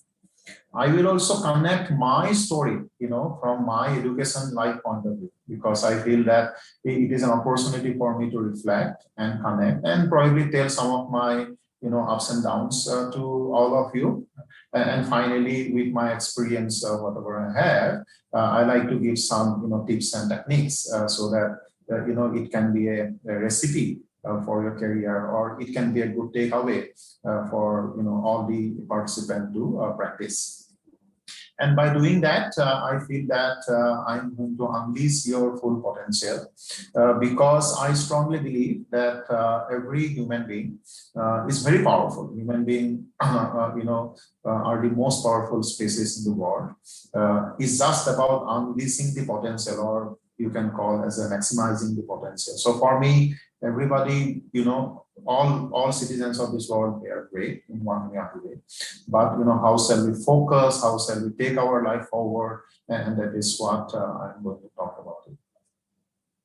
Great. So what you see here is a concept that I'm going to talk about, a circle of life, and let us start with a circle of concern first. So what you see here is primarily the external world that we see immediately. Example, we see the weather on daily basis. We see certain government policies very clearly. We see the media talking about ups and downs of society, either on political, society, or medical science like pandemic and so forth. Or you can see economic prices, fuel prices, and these are something touch our daily life from morning 6 o'clock to night 11 o'clock in a rapid pace. Now, what happened with that? Our mind, get distracted to all these, external elements, and we, as an individual, when we have a, goal in life, we also need to see that, how we can continue the focus, right, in the midst of this complex world. And that is, I would say, the second circle. What you see here is called circle of influence, which means that we cannot influence everything. I cannot change the traffic conditions. I cannot directly change the fuel price, or I cannot change the political system or government policy. But something that I can influence, and that is called circle of influence. And what are those? Those are my productivity at work, the way I work. Those are like talking about going to the election and giving a vote to a right individual. We can talk about my personal brand, right? My reputation in the society, in the corporate life, in college with friends and so forth. We can focus about how do I behave in the social media, because one way or other way with WhatsApp, Facebook, LinkedIn, we are anyway fully connected from morning to evening. So I start with my day with a WhatsApp, and I also close the day with the WhatsApp, and I'm sure it is for all of you as well. But these are something that you and me can influence and change based on our priorities, and I think this is very, very important for all of us to keep a note. But more importantly, what is more important is the circle of control. Now, what is a circle of control is that, our behavior, that I can really control my reactions, my emotions, when my mood is not good, how do I behave with my colleagues, my family, and so forth. And of course, my value system, right? In terms of my work ethics, the decisions that I take, or the, management meeting that I hold, how do I, handle my management meeting? So, or if I am an MBA student, when I go to the class, when I see a professor, how do I behave towards the professor? It is something that it is within our immediate direct control. It is our personal, we can call about left brain or right brain, but this is something that we can really control. So in real life, what happened is that if we are not having good self-awareness level, what happened? Our mind, our attention goes directly to the circle of concern. So this means that we get distracted, we get disturbed with social media messages, and so forth. But at the same time, if you focus in your goal or in your career, you can really bring back your attention or your goal towards the circle of control. And this is what is I strongly believe, and I think This is the base of our life, whether, I am an MBA graduate, whether I am an engineer, whether I am a financial analyst, whether I am a doctor, whether I am a scientist, whether I am a political leader, whether I am a businessman. This, concept is I would say, same for everybody. Right, because this is what I can control, this is what I can influence, and this is what I will, it concerns me. Now, for a doctor, his patterns of life would be different, his daily life would be different. For an MBA student, it would be different, for engineering. But this overall pattern remains the same. So, and this is becoming more important, especially during the pandemic time, right? When the entire world is disrupted, and we just, heard about the, the certain change that is happening in the world. So these circles become much more important, and it's very important that we stay connected to our purpose of life. And then my recommendation is that we should have a lot of focus on circle of control. We should continuously improve in the area where we can improve our behaviors, that is circle of influence. And then we should be aware of the environmental, happenings as well, but it should not be the other way life. So this is the base of my presentation. So now let me go forward from here. And in the meantime, I'd like to, remind all of you, if you have any questions or comments or disagreement, you can please, put it in the question answer in the Zoom option. I understand that I will have the opportunity to come back with my reflection on your questions. So I really request you to put down your questions, because I have not prepared my presentation for 60 minutes. So maybe I think I will be done by 30 minutes. It would be good that you put all your questions so that we can make the sessions a little more interactive as well. Great. So how can we make our life more meaningful?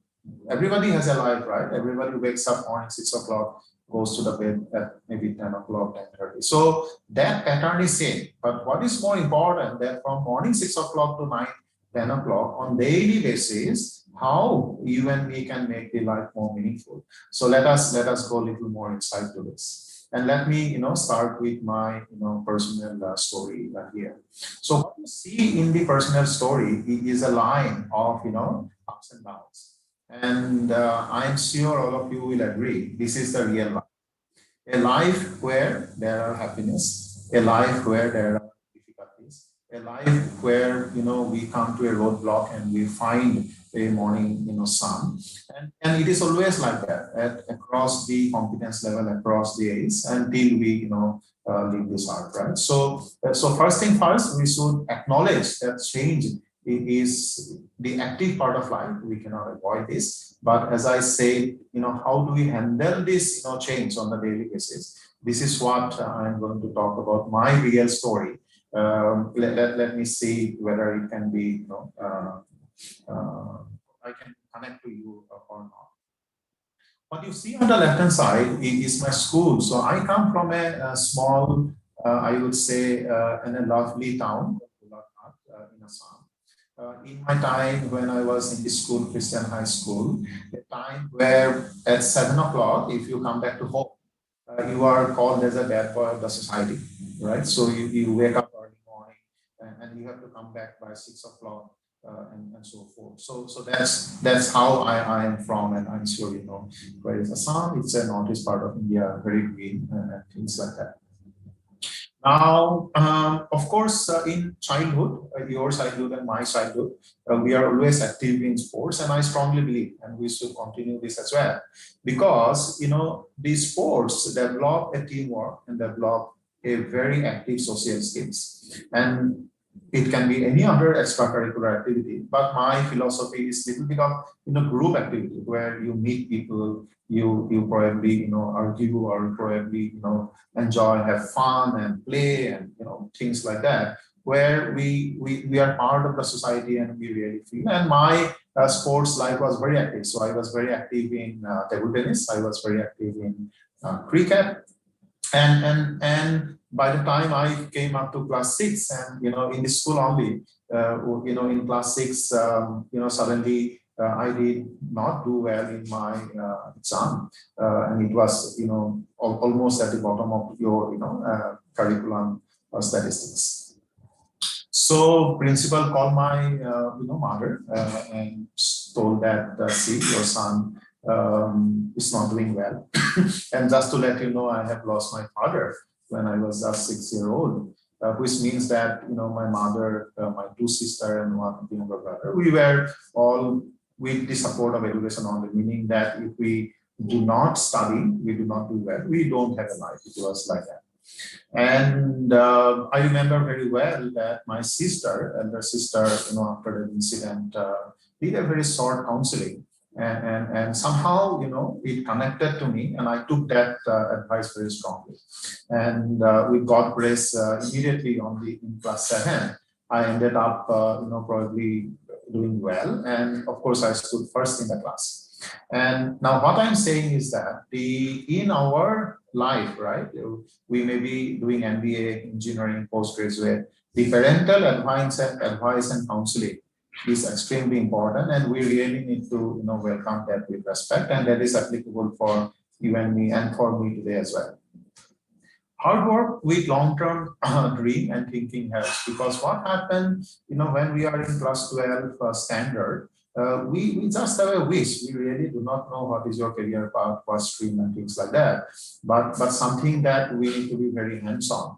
And I really promote that one has to do your job by yourself, including cleaning your dishes or probably making your own room and things like that. So the work has to be part of our life, so that any type of work. So we should not be shy away around that.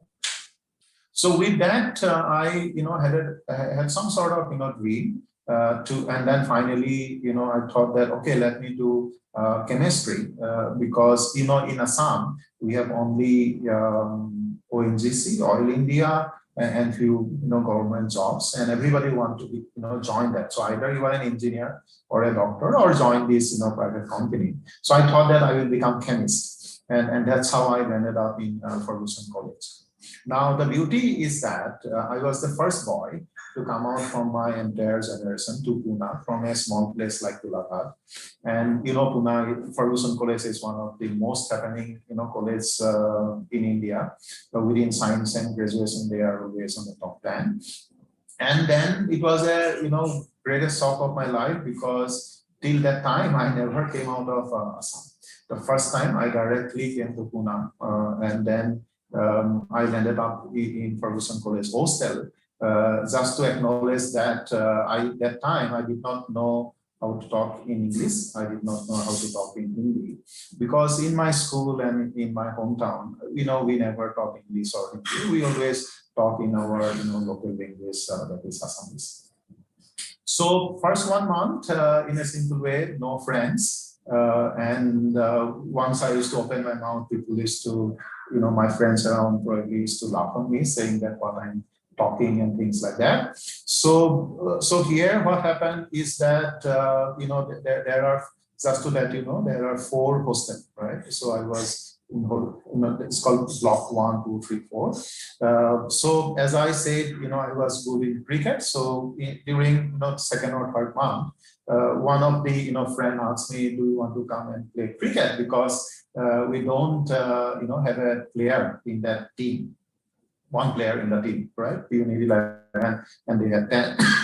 And then I said, and I was extremely happy, because the first time that probably I'm going to play, which I did not play for probably 3 to 6 months. And because I was good in sports, of course I ended up playing good cricket, and finally life continued. And then I had a friend circle.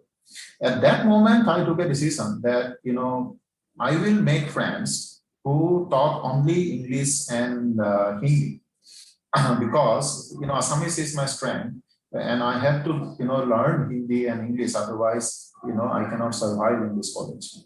So I got all my friends, and I'm very happy to say that I have learned a lot. So what I mean here is that when MBA students, when you come to the college, there are always an opportunity of a new skill The new skill can be your, artificial intelligence. It can be my Hindi or, communication skill and so forth. And that's we learn within the friendship, friendship.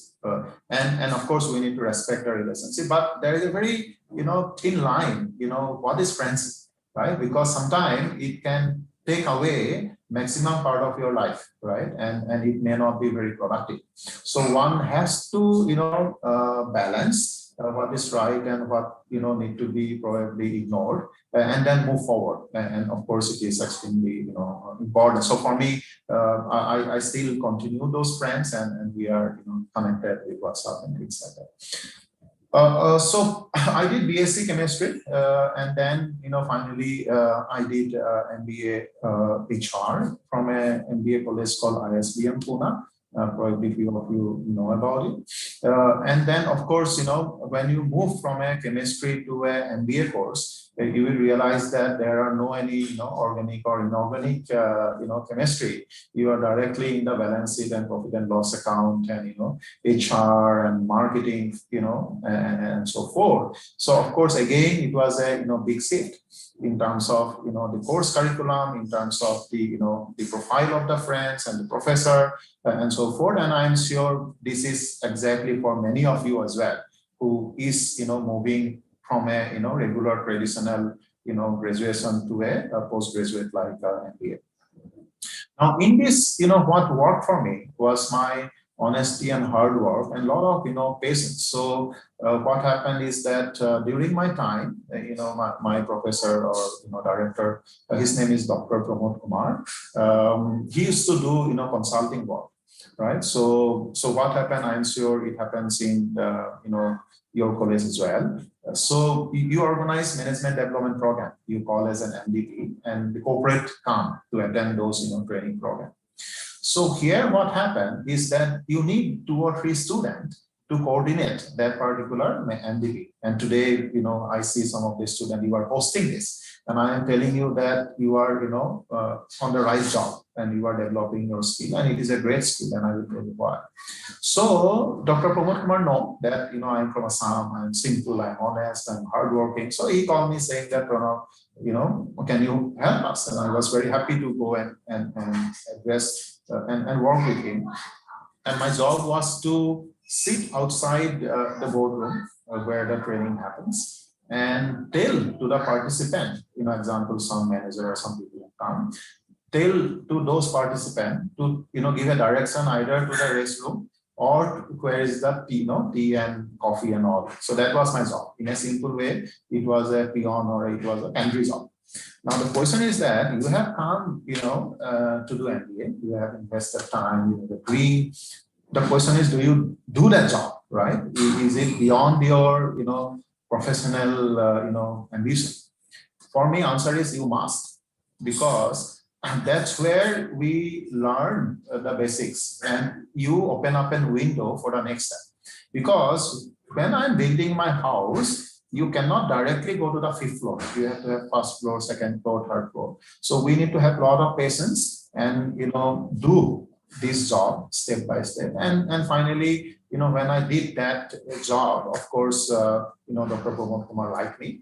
And then I ended up becoming some sort of training coordinator. So after that, what he told me is that, Pranav, there is a program happening. Let's an example, communication skill. Can you develop the module of the communication skill? So, and I was, of course, again, I felt elevated, promoted, and I went to the library, and I ended up, developing a training module. And then I have handed over to him. And later on, what happened is that I'm very happy to say that when he used to do consulting, so he used to do a lot of consulting, like he goes to company XYZ and he delivered programs. So and I became some sort of the content developer in the world of training and development. So I used to develop content, presentation, case studies, games, and things like that. And those. So the peon job, or a very basic level, entry level job, it has been promoted to an assignment base, a job where you can conceptualize, have a dialogue with the director, understand the audience, and develop some sort of training module. And that is for an HR person. is the best practical skills one can have during the college. I'm sure all of you will agree on that. So it is very important that during the MBA, life, whether one is doing marketing, HR, finance, or any stream, it is extremely important that you do assignment, you work on practical skills. The knowledge is fundamental. Everybody has knowledge, so there is no doubt of knowledge. Nowadays with Google and everything, in a click of a button, you get everything. What is more important is that when you have a knowledge, you translate the knowledge, to an wisdom, and you translate the wisdom more towards the, some sort of an output which brings result, right? And otherwise, the knowledge, which is a passive knowledge, it just goes inside the library of knowledge. So this point of practical skills, this point of, going towards an outcome, looking towards the end-to-end product cycle is extremely important, and we need to develop that during our education itself. So what does it mean? This will definitely give you a job. And this is nothing but the employability skill. But do the learning stops here? And I will say no. So we need to look for a lifelong learning. We need to continue as a student. We need to continue the respect of student and teacher relationship. So I see a lot of young graduates when you join a company first 2-3 years. Salary comes like per month 50,000, 1 lakh, 2 lakhs, and things like that. And then one started thinking that I am the best and I am independent, and they forget the relationship of a guru and a student relationship. Now the point is that in that college, the professor is the guru. In your corporate life, there will be a mentor. After a corporate life, when you become a CEO, there will be a coach. There is always a need of a guru in your life, and I do continue that. So just for information, Dr. Pramod Kumar continues to my guru. So whenever there are ups and downs, I call him. Wherever they assume that I get promotions or things like that. So Dr. Pramod Kumar knows 100% of my life. What is the age of my kid, who is my wife, what I'm doing, and things like that. And like that, just to let you know, I have, like Dr. Pramod Kumar, I have 4, individuals. At any moment of time, I talk to them and I find. And this is something that everybody needs to have. One can be a student, one can be an HR director, one can be a CEO, or one can be the president of US. You will also need to have that. So I really promote that, continue that. So this learning is more important rather than the monthly income or having a car and things like that. So with this, so let us, come to a situation where I am today. Primarily today also life continues. What you see here, I know that I have another 20 to 25 years of my active corporate life, and I foresee the next 20-25 years as a same zigzag way of life, and then I have to solve daily problem, whether it is a strategic problem, whether it is a family problem, whether it is a society related, and so forth. So that is definitely part of my life, and I'm sure all of you will agree on that as well. So I'm talking lots about Volvo. So let us see a little bit about Volvo, the new automation, right? You heard about the power of business innovation, the power of technology. So let me show a product that we have today. You can buy this product, of course, today available in Europe only. And let us see whether you and me can be part of this innovation or not. So I'm going to play this video. So let me try this. So let me know if you don't get the audio and video here, okay? I will request the moderator to help me here. So I'm opening the YouTube. I think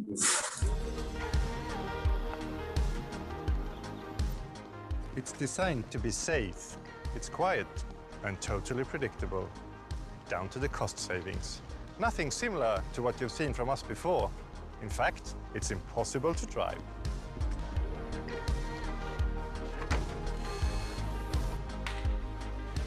This is Vera, an autonomous vehicle. Vera is part of a larger system and has the potential to optimize transports in highly repetitive, short-distance transport flows with large volumes of goods, such as ports, factory areas and logistic megacenters, offering better delivery precision and flexibility. The autonomous electric vehicles operate together in a network and are connected through a cloud-based service and management center. We want to make it easier for clients and partners to run their business. We are now presenting a highly effective system for moving goods 24/7 as a complement to what's available today. The pace of society and increasing global trade is placing high demands on efficient and sustainable transport solutions. E-commerce is growing fast, and we have a widespread shortage of truck drivers. Autonomous, electric, and safer vehicles have a great role to play. Our autonomous solutions open up for new possibilities.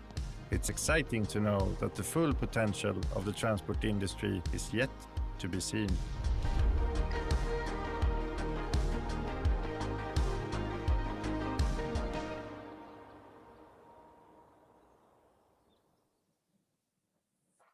Great. So let me come back to my presentations. Of course, what I shown you is available in YouTube. Just a quick The checkpoint. transportation industry has been shaken up over the past decade or so, with the introduction of electric cars. Okay, just a quick checkpoint. Am I connected with my audio and the screen here?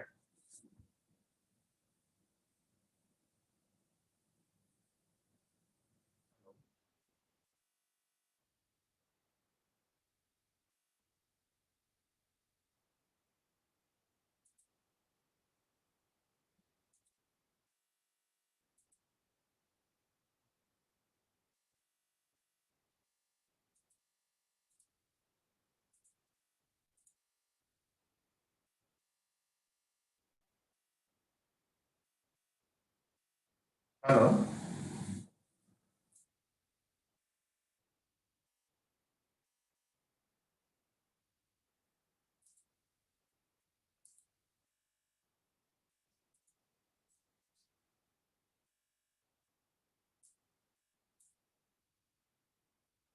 Hello, can I check with Ms. Usma or Dr. Sarita?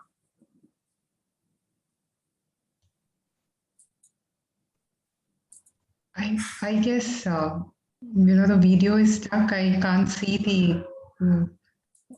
Hi, sir. Antara, please reconfirm. Yes, sir. Yes, sir. So the video we will try once again. If you could try sharing it again. Okay. Just be with me and help me. Yes, sir. Yes, sir. I'm here. Yeah. Okay. Just one second. Maybe from the time point of view, we can start also with this one.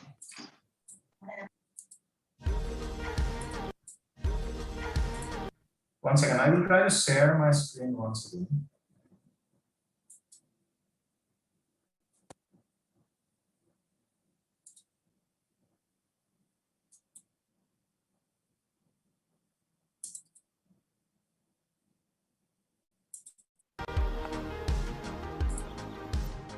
It's designed to be safe. It's quiet. And Yes, sir. totally It's on now. It's on. down to the cost savings. Nothing similar to what you've seen from us before. In fact, it's impossible to drive.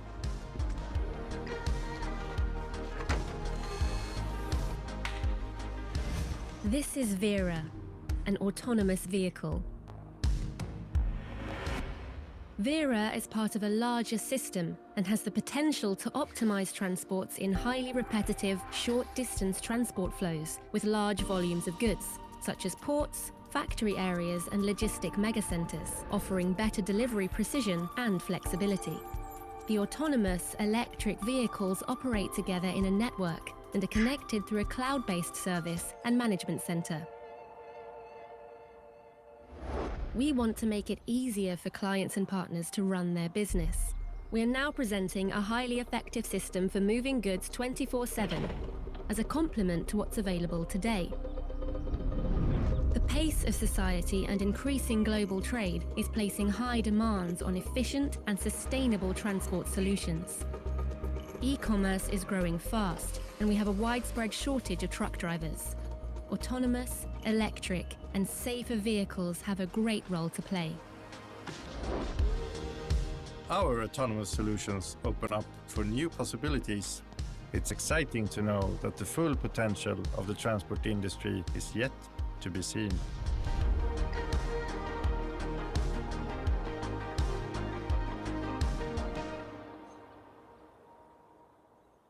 Was this time okay? Yes, sir, we are good. We are good. Okay, good. Just be with me. I just want to check in between. Great. So why I shown you the video, just to give some confirmation that you and me, as a student, we have a dream, and the dream come true. So you can be a BSc chemistry, you can be an MBA HR, and you can work in a highly technological organization like Hon'ble. You can acquire your certain knowledge and skill set after your MBA life as well, during corporate life. So we don't need to be 100% and learn everything during the corporate life, in the MBA life. But when you join a company, there are always an opportunity. So what is more important is the learning attitude. What is more important, as I said, those simple things, right? Hard work, discipline, honesty, continuous effort, change management, adaptability, going and probably telling someone that I do not know, please, help me to understand.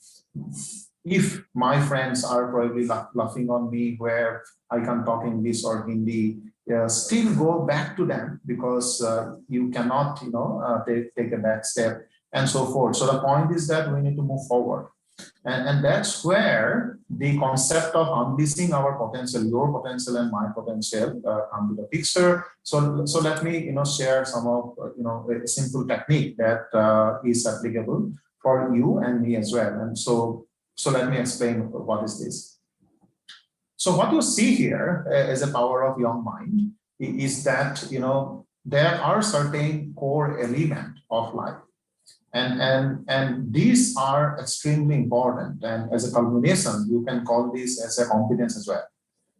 Now, let me explain this one by one. Knowledge. Now, what is a knowledge is that you as an MBA student or me as a HR person, we read books, right? We go to Coursera, we have a library. So we develop a lot of, knowledge, through that process. But at the same time, whatever I have learned, I need to apply, and the application is the skills, which means that maybe I have learned, 5 P's of marketing, but I need to go to the market and talk to some of the, probably shop owners or probably some of the customer and see how that particular concept can be really, applicable in day-to-day life, and that is the skill. Or, we need to do a job. Example, as I said, you need to develop a training module. You need to go and probably do a, need analysis. So those are the skill part, the doing part.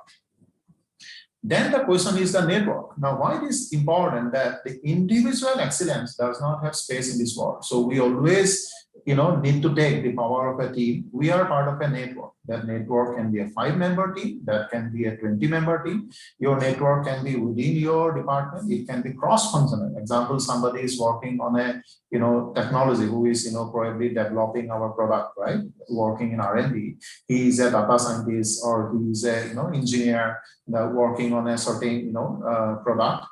But we need to also work with the commercial, setup of our organization to understand the customer, taste. So that when you are designing or developing the product, you also keep your end-to-end, perspective, more from the, valuation point of view, how the product is adding value to the end customer, right? So you need to work with a network, and you need to have an active network and a right network. So if you and me bring our personal ego, bring our high attitude and things like that, our network would be very, very limited. So broader is the network, broader is our competence level in a simple way. Then it comes to the experience. Now, if you see the startup world talks the power of innovation, right? But at the same time, when this starting startup, grow, they need experience. So all this experience adds the success. So yes, you and me can start a company immediately, which we must at the early, stage as an entrepreneur. But as I said, we don't know everything. So we still need, the experience. We need to, solve the problem. We need to have a trial and error method. We need to get expertise from outside if we do not. And I heard about Dr. Anala talking about you need to recruit the right talent. So you need to have the experience and so forth. So you have a knowledge, skills, network, and experience. Is it good enough? Answer is no. Because you need to have a right leadership behavior. You need to have a right, behavior inside your team, because as I said, individual excellence has no space, right?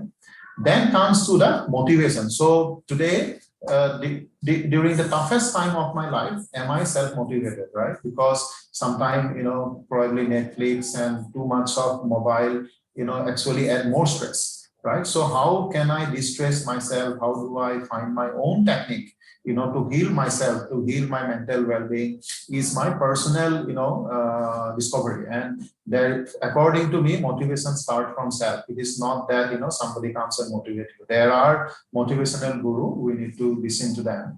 But the power will come when we drive by ourselves, and that is the self-motivation. And then I spoke about the values, the respect to the professor, respect to seniors, love to your children, respect to your friendship. So there are certain values. So everybody, you and me, will be known with certain, value, right? So Mr. X has got high integrity. Mr. Y always, keep his word or her word. Miss Y, whenever she give a commitment, she will do as well. So you get certain, identity, and it becomes your power. So now I say, whether you are a doctor, whether you are an engineer, whether you are an MBA student, whether you are a corporate CEO, whether you are a entrepreneur or a politician, this concept is applicable for everybody. The knowledge of a doctor will be different than knowledge of an engineer. And because the application is different, the target audience different, and things like that. But knowledge as a concept remains the same, whether you are a finance guy, HR guy. So these are the fundamentals we really need to work. And when you take everything together, this becomes your intellectual power. And then you become powerful.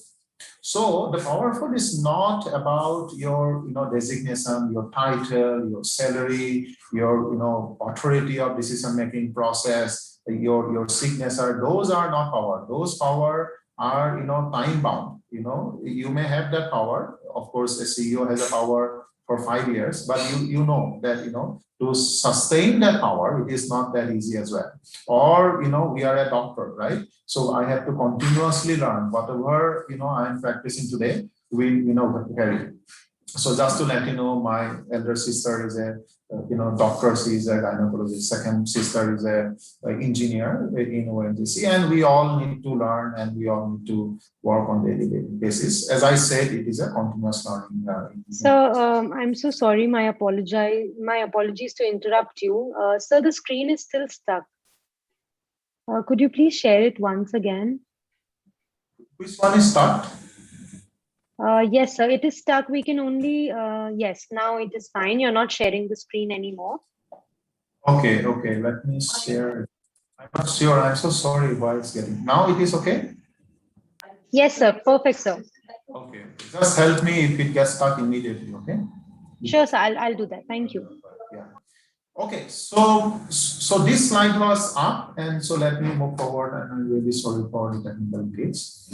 Right, so what is more important is to be inclusive, right? We need to turn all differences into advantage.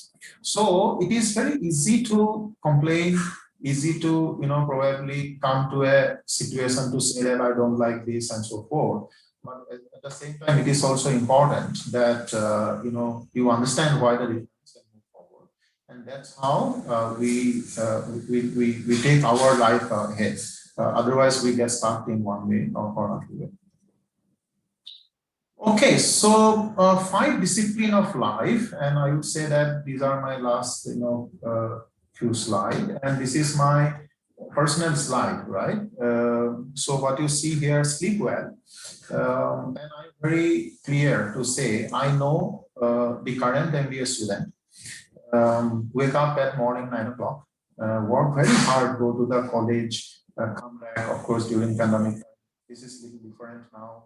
There are many calls and so forth. And then we have this late night concept. It goes up to night 10 o'clock, 11 o'clock, 12 o'clock, and things like that. It does not work like that. And I personally, tell that sleep well. Because, see, we are a human being, right? The mental, strength is extremely important. The way we go to a gym to develop our muscle, we need to sleep to develop our intellectual power, which I just spoke about.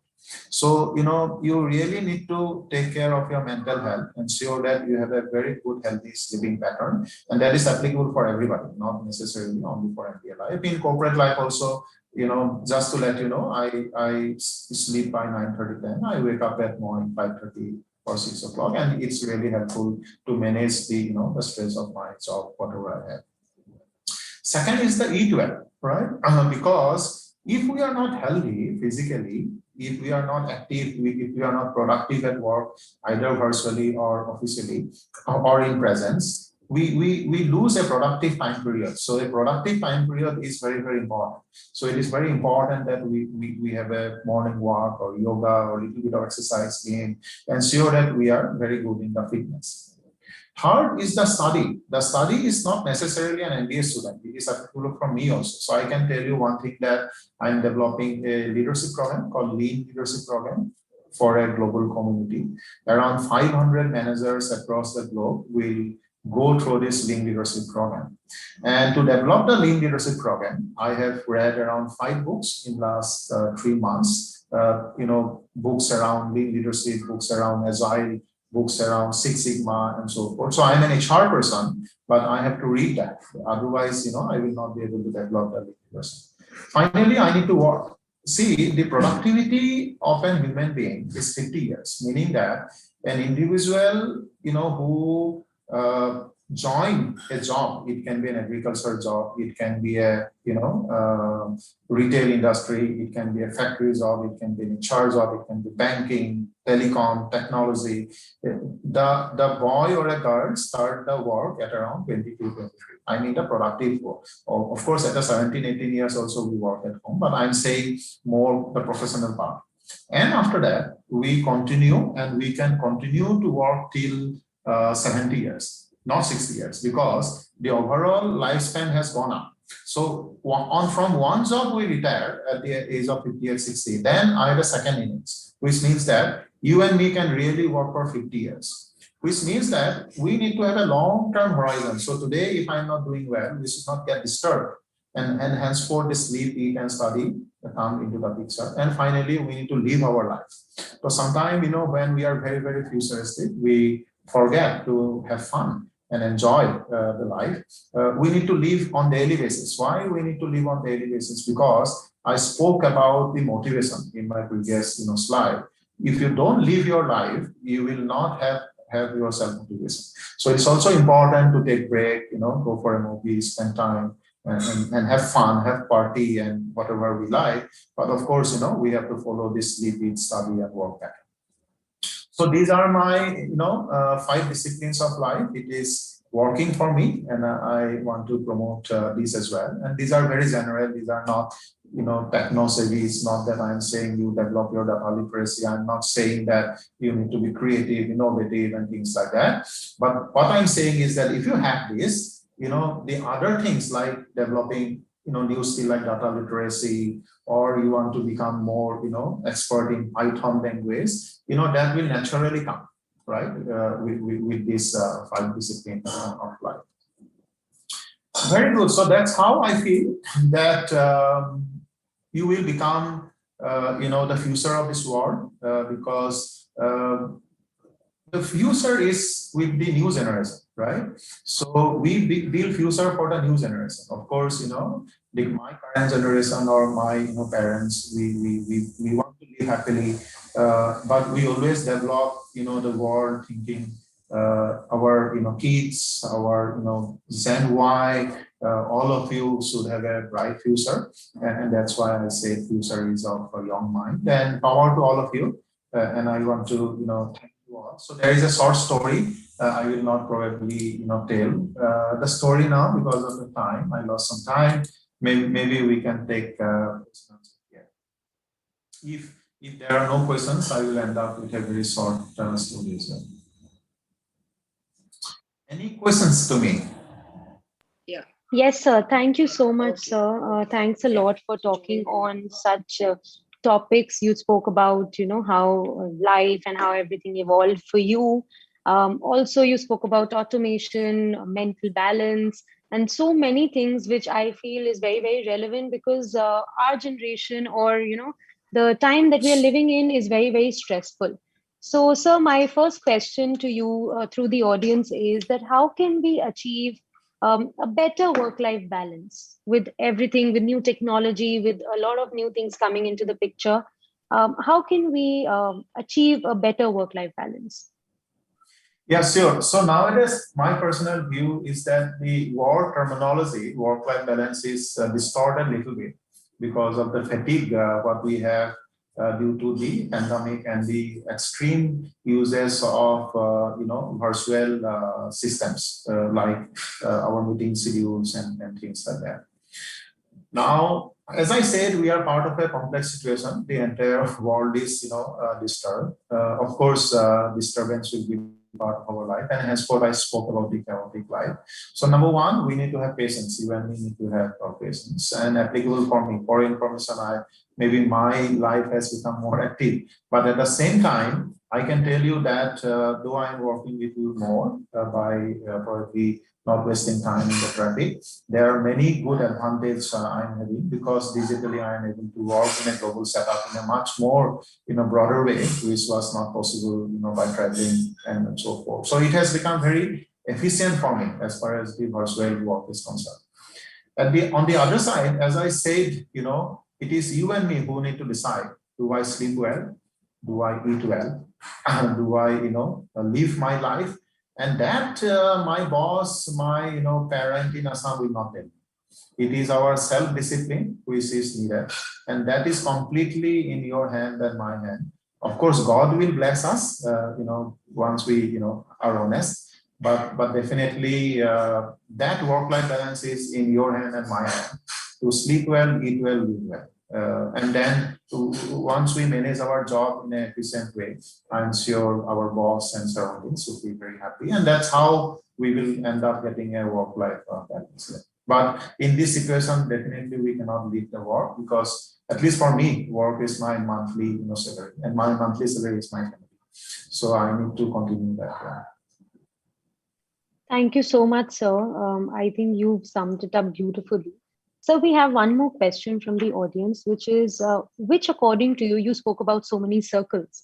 So which according to you is the most relevant circle out of those? See, actually, in real life, in true sense, all the three circles are, comes to us on daily, every minute. The circle of, concern, circle of influence, and circle of control. Now, that's where our intelligence comes into the picture. And that's also one reason I'm telling is to sleep well, eat well, and things like that. Because you see, you have a mobile phone, you wake up, from your bed with your WhatsApp and Facebook and LinkedIn, right?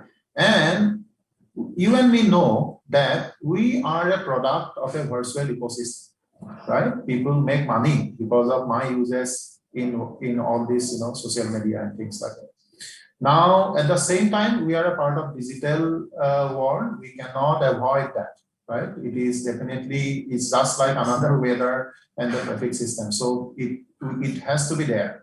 But I need to maintain an arm's length distance, meaning that, how many times I go to Facebook and so forth is something that I need to, be very careful. And henceforth, I am now explaining this more from the current context of social media. Social media is sometimes taking our focus, which is the focus of control. What we have to do every morning, when we wake up, we need to really think for the day, rather than thinking for the entire world. Yeah? What is my family? What is my job? And things like that. Whenever I have a time, I should think about my weather, traffic, and things like that. Now, the point of influence. Influence is nothing, but our leadership skill. We see when we need to influence to grow our life, right? So your circle of influence is nothing but your competence development, where you are influencing a decision-making process, you are, coming up and giving a case study for people to use. Or today, all of you are organizing this fantastic international conference, right, for people to come together, learn. So you are really trying to, be inside the influence part of the so-called this circle of influence, rather than getting worried, what is happening in the world. So in the world, with pandemic or without pandemic, there will be always a problem. It is up to us to stay focused and continue our life. Thank you so much, sir. Sir, there's one more question. So what is the most interesting thing about automation, since you spoke about it? And also, how can a person be psychologically ready for it, to accept it? To accept the automation, right? Yes, sir. Okay, very good. So let me tell you and explain you with my personal experience in my job in Volvo. And just to let you know, I don't know coding.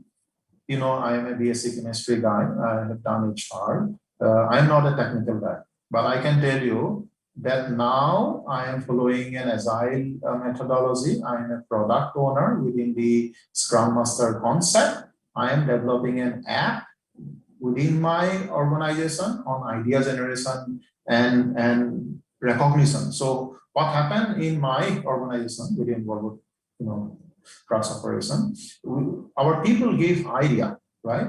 Saying that we should do this, we get this improvement, this is a cost initiative and things like that. Now that idea can be across supply chain, it can be, safety related and many different things.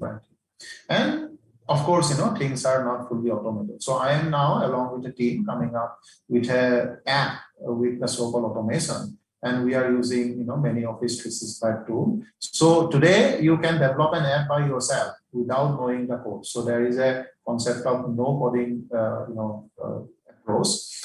So this is our automation. Now the question is why you are doing the automation, why you are investing extra time. So that the job what we do in 8 hours time, we have to do the job in 6 hour time. So that this 2 hour saving, you can sleep well, have fun, or do something else.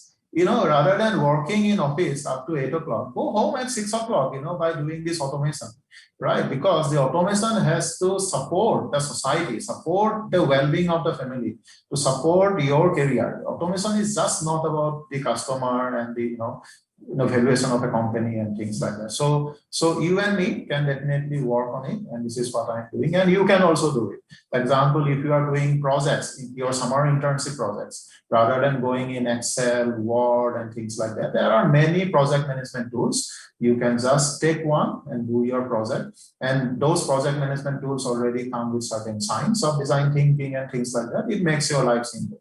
But the point is that you and me need to have a digital mindset, welcome the change, feel good to be part of the automation. But as I said, in the name of technology, we don't need to waste time going all around this one. I hope Thank you so much, sir. Yeah. Yes, sir. Yes, sir. Absolutely. Thank you so much, sir. We thank you so much for giving your precious time to us. And on behalf of the KGI family, just as a token of our love and appreciation, we would like to present you a virtual memento. So thank you so much, sir, for joining into this conference today.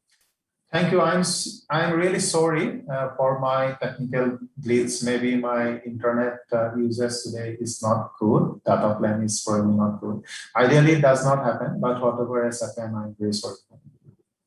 No problem, sir. Not at all. Yeah. Thank you, sir. Thank you. Thank you to invite me. Thank you, sir. We have amongst us Mr. Sameer Arora, CEO and founder, Huts Global and President Confederation of Real Estate Associates India. May I request Ms. Mandara to present the profile of our guest.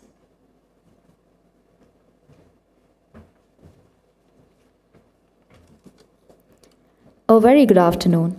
It's my privilege to present the profile of Mr. Samir Arora.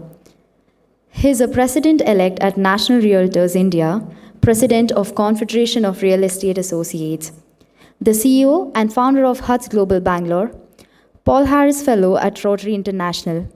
He was a chapter director thrice at BNI, an ex-CEO at Gokuldas Images, and Hoodwin Hong Kong in apparel exports. Mr. Samir is a veteran with 3 decades of industry experience, a BTech in chemical engineering, and MBA by qualification. He's a learner, speaker, mentor, coach, and trainer by choice, a traveler and humorist by hobby, and a serial entrepreneur by experience. Mr. Arora has carved a niche for himself in the real estate industry. His company, HUD's Global, is a multiple award-winning real estate advisory and marketing company based out of Bangalore, India, has been awarded a top associates of top developers like Mantri, Purvankara, Brigade, and Prestige, among others. International marketing has been his forte, and traveling to 65 plus countries across the world has been the learning ground asset. He hosts a talk show called #The Dalai Lama show with real icons for real estate and imparts training and coaching professionally under his brand #The Real Estate Code. Mr. Arora has also represented his state team thrice and won a archery nationals. He only advises all is to learn continuously and acquire skill sets as a success and believe will then follow you on its own. On behalf of KGI family, we welcome you to our international conference, sir. Now, we kindly request you to address the gathering.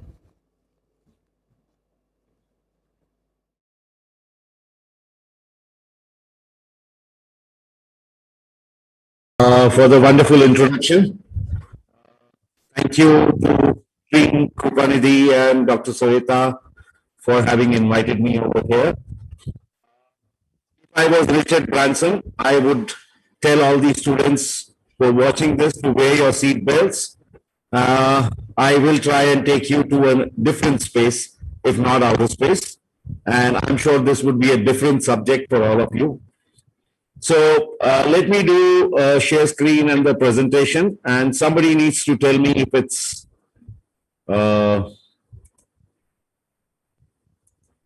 Yes, sir, it is visible. It's visible? Great. Yes, sir.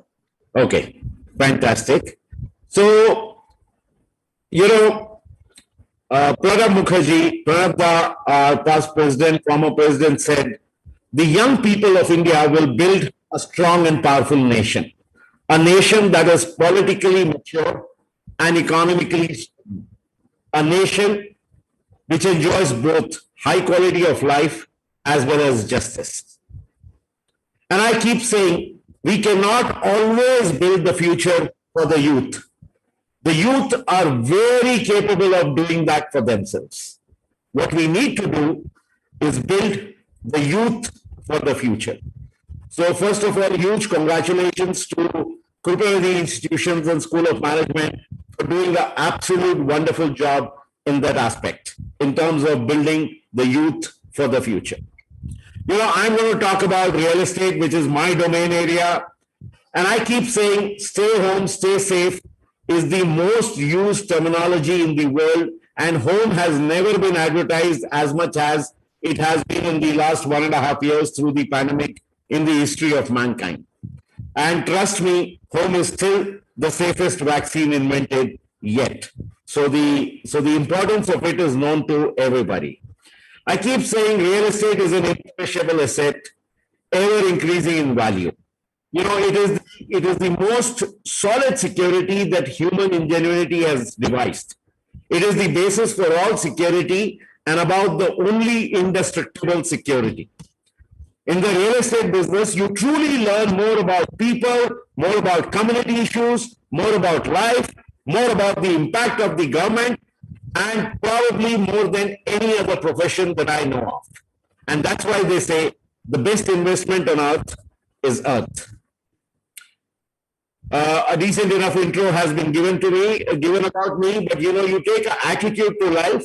So I like to write my name instead of Samir as Dollar Amir Arora, because even if you take the dollars away, I continue to remain Amir.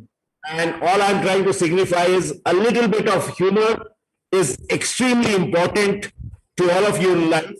I'm given to understand the audiences are very young, so for all of you, I have only one thing to say, that some of you will make wonders happen, most of you will watch wonders happen, but almost all of you will get married someday and then wonder what happened.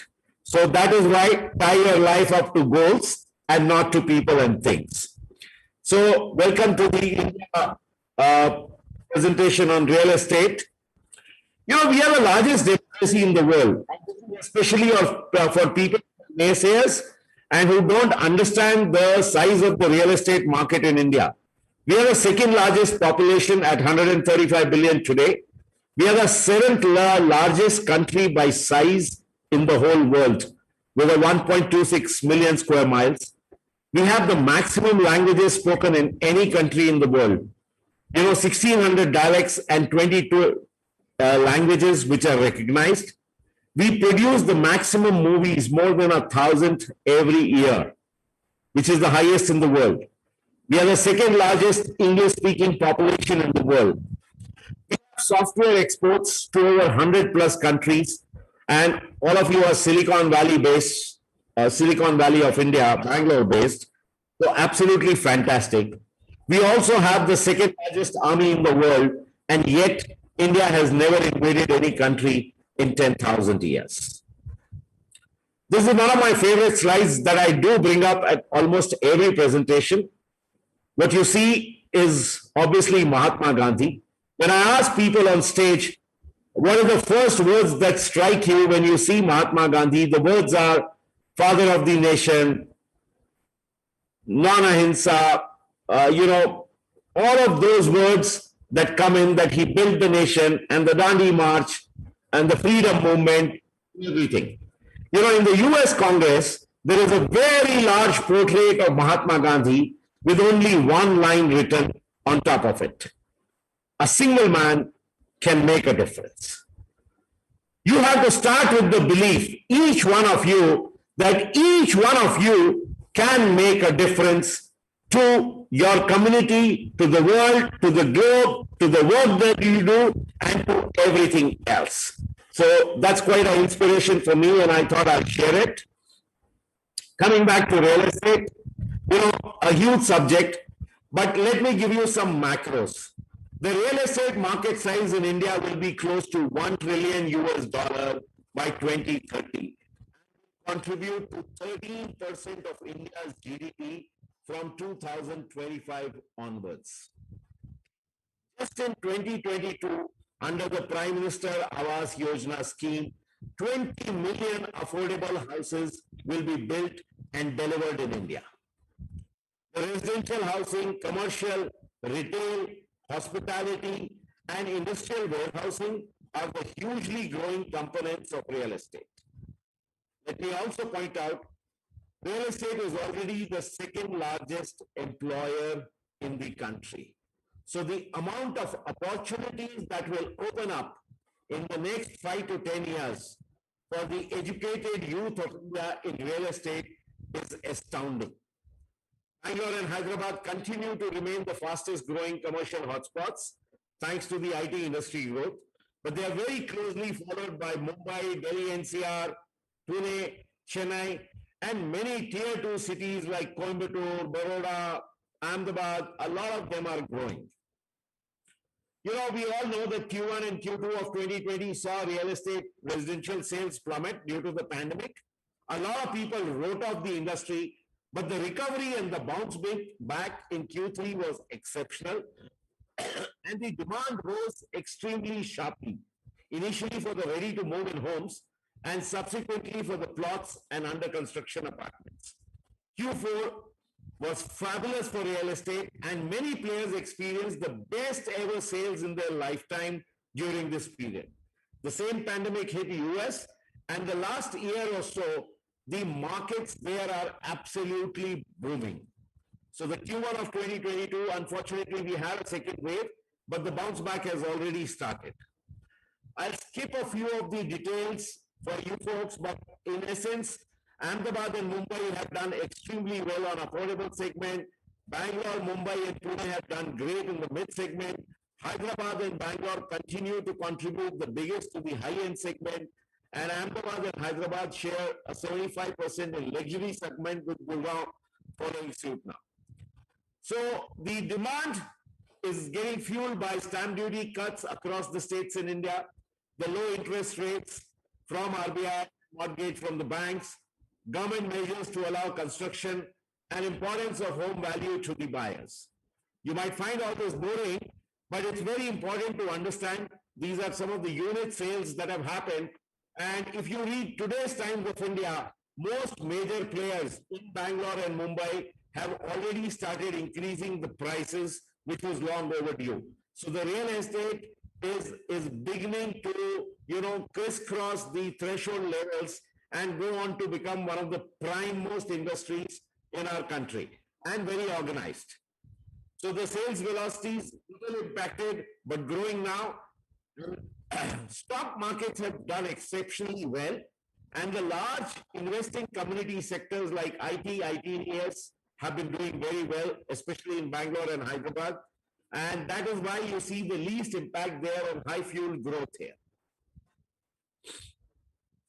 The commercial office space, while everybody knows that work from home has impacted it, has actually seen a 60% jump, which was a unique phenomena. But it's the large A-grade commercial space like Tesla coming in, like Apple coming in and putting in large spaces. That's why it has grown. But there would definitely be, with co-working, co-living impacted, new models of flexibility will evolve with work from home. The industrial warehousing has grown hugely, has witnessed a boom, and with logistics and e-commerce companies like Amazon, our own Flipkarts, Mintras, and all of them growing hugely, this $12 billion US market, the warehousing market, is likely to double up to $25 billion in less than 4 years. And this has fueled a huge demand for industrial warehouses. Boys and girls, I'll come back to it, but you must be wondering, why so much on real estate? Trust me, today logistics and the fractional companies that are selling it, the logistics spaces, is 90% technology and 10% sales. So there is a tremendous amount of career growth scope for youngsters today in the real estate industry. The government policies, affordable rates, all of these are reasons why warehousing is becoming a blue chip option. And there will be great collaborations with the West and India going forward in this sector. The private equity fund is a very important part of real estate, and it's back to about 6.8 billion in 2021 as per the latest reports that I have seen. And equity and debt both are used to structure the private equity investments in India. This is an indicative chart of what real estate contributes to the GDP of India. This is a composite housing pricing index consolidated for 50 cities across India. So let's come to India, a land of a billion opportunities.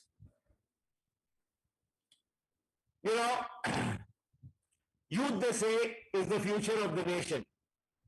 I see some of the youth wearing jewelry in their ear, and I keep saying that the youth is the best prepared for both life and marriage. Marriage needs two essential things, and they have done both. They've already bought jewelry, and they have pierced their ear and experienced the pain already. So, you guys are all set. And to add to it, my son, I like the clarity of the youth. So my son one day told me recently, Dad, neither will I marry, nor will I allow my children to marry. Okay, that was on the lighter front. But to bring you back, success earlier was considered as to who you know. Then it was considered who knows you. Now, success with the digital media and the high reach. And I heard the professor talk about the social media and the digital media and the embracement of technology. Success is all about who wants to know you. So whether you like it or not, you have to get on the platforms for people to know you. for you to be successful in anything that you do. So we also talk about why invest in India. His Highness Dalai Lama lives in India and Bangalore, so on the right sense. But India is one of the world's fastest growing economies. Since our Prime Minister Modi Sahab launched the Make in India initiative, the FDI inflows has increased by 37%. The leading investors have ranked India amongst the most attractive and growth potential markets to invest in. There's a huge domestic market product exactly like the US, and that's where the markets will grow. The rising affluence is a huge driver of the consumption, and consumer growth story will be led by the 130 million urban consumers in India over the next 10 years is a fact. We have rising global competitiveness, including in manufacturing now. We are amongst the top startup capitals, and Bangalore could be called a startup capital. We have the second biggest pool of engineers and scientists worldwide. Besides Japan and US, India is the only supercomputer maker. We are perpetually bettering and jumping the ranking for the ease of doing business and global competitiveness. We still have a long way to go, but we are getting there. And we have the largest youth population of the world with an average age of 29. To me, that spells in inverted comma productivity. We can become the top nation in the world in no time. And we have the maximum university graduates across the world. GST has been introduced. It was a major revamp. 30,000 plus startups are initiatives recognized by Government of India. We have a rising economic influence across Asia Pacific. There is political and economic stability for a change in India. And the NRIs and PIOs also show a great interest in India. I will skip the NRI investment parts of it because that's more related to the foreigners or the of Indian origin. Real Estate Regulation Act that was brought in 2016 caused a ripple in the industry, but it has become extremely organized now for both developers, realtors, and consumers because there is certification, there is transparency, and everyone is more confident of investing. The digital medium progress has made it easier for anyone across the world to, without physically traveling across continents, to buy. Repatriation of funds, double taxation issues have been resolved to a lot of extent. REITs, the Real Estate Investments Trusts, have taken off in India and are doing extremely well. And they're a great investment mode for a smaller investment. And fractional investment is the latest trend. It's the hot seat thing for commercial and industrial warehousing investment, offering great returns. And few of the companies that are basically prop tech companies, more of fintech companies on tech platforms have really sold commercial properties very well, where people can do smaller investments of 20, 25 lakhs and own a part of the real estate in a say grade A commercial MNC kind of a building, leased out by one of the top Fortune 500 companies. So guys, I wanted to present the whole real estate, but also talk to you in general about what you need to achieve. One of the first things I advise all students is to not confuse a goal and a purpose. When you want to buy a car, it's a goal. When you want to buy a house, it's a goal. But what is your purpose in life? How do you align it to it? So to train people across the world, to share the knowledge that I've gained over the years, purpose with me. And I align it with my goals to help people attain it. So you drive to achieve a goal, but the purpose drives you to achievements. Achieve your goals, but live your purpose, and trust me, you will live extremely happy, and yet your goals will be achieved. There is something that I always tell the people. Unchain the elephant. This is a very, very good story, which is a reality too. When a baby elephant is born, the baby elephant is about 250 pounds. It can break any amount of steel chains, it can uproot trees, and it has that kind of power and strength. That's why the mahouts or the trainers tie them with steel chains and give them training over the months and years. And then the elephant gets domesticated by the time it grows up. It's a full 350 pounds, huge animal that has the strength to do anything, and yet they tie it with a small string and tie it with a rope or a string and tie it with a bamboo tree, and the elephant remains there because that's what it thinks its life is. This is what is called placebo effect. Now, this is what happens to all of us humans. Jokingly, I also say I did engineering and I still don't know in my lifetime where have I used that algebra. But really speaking, no education goes waste. Each one has an impact in you and comes in handy through the life.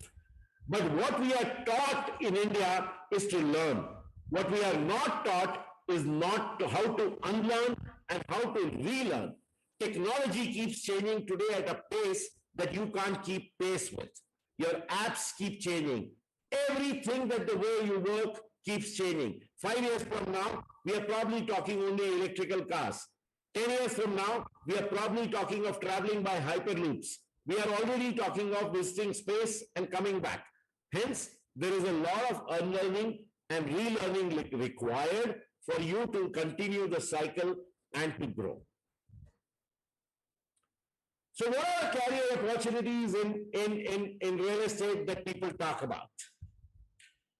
Sales and marketing is something that everyone knows. Sales, marketing, CRM, and construction is probably what they correlate real estate to. But today, sales and marketing is all about technology.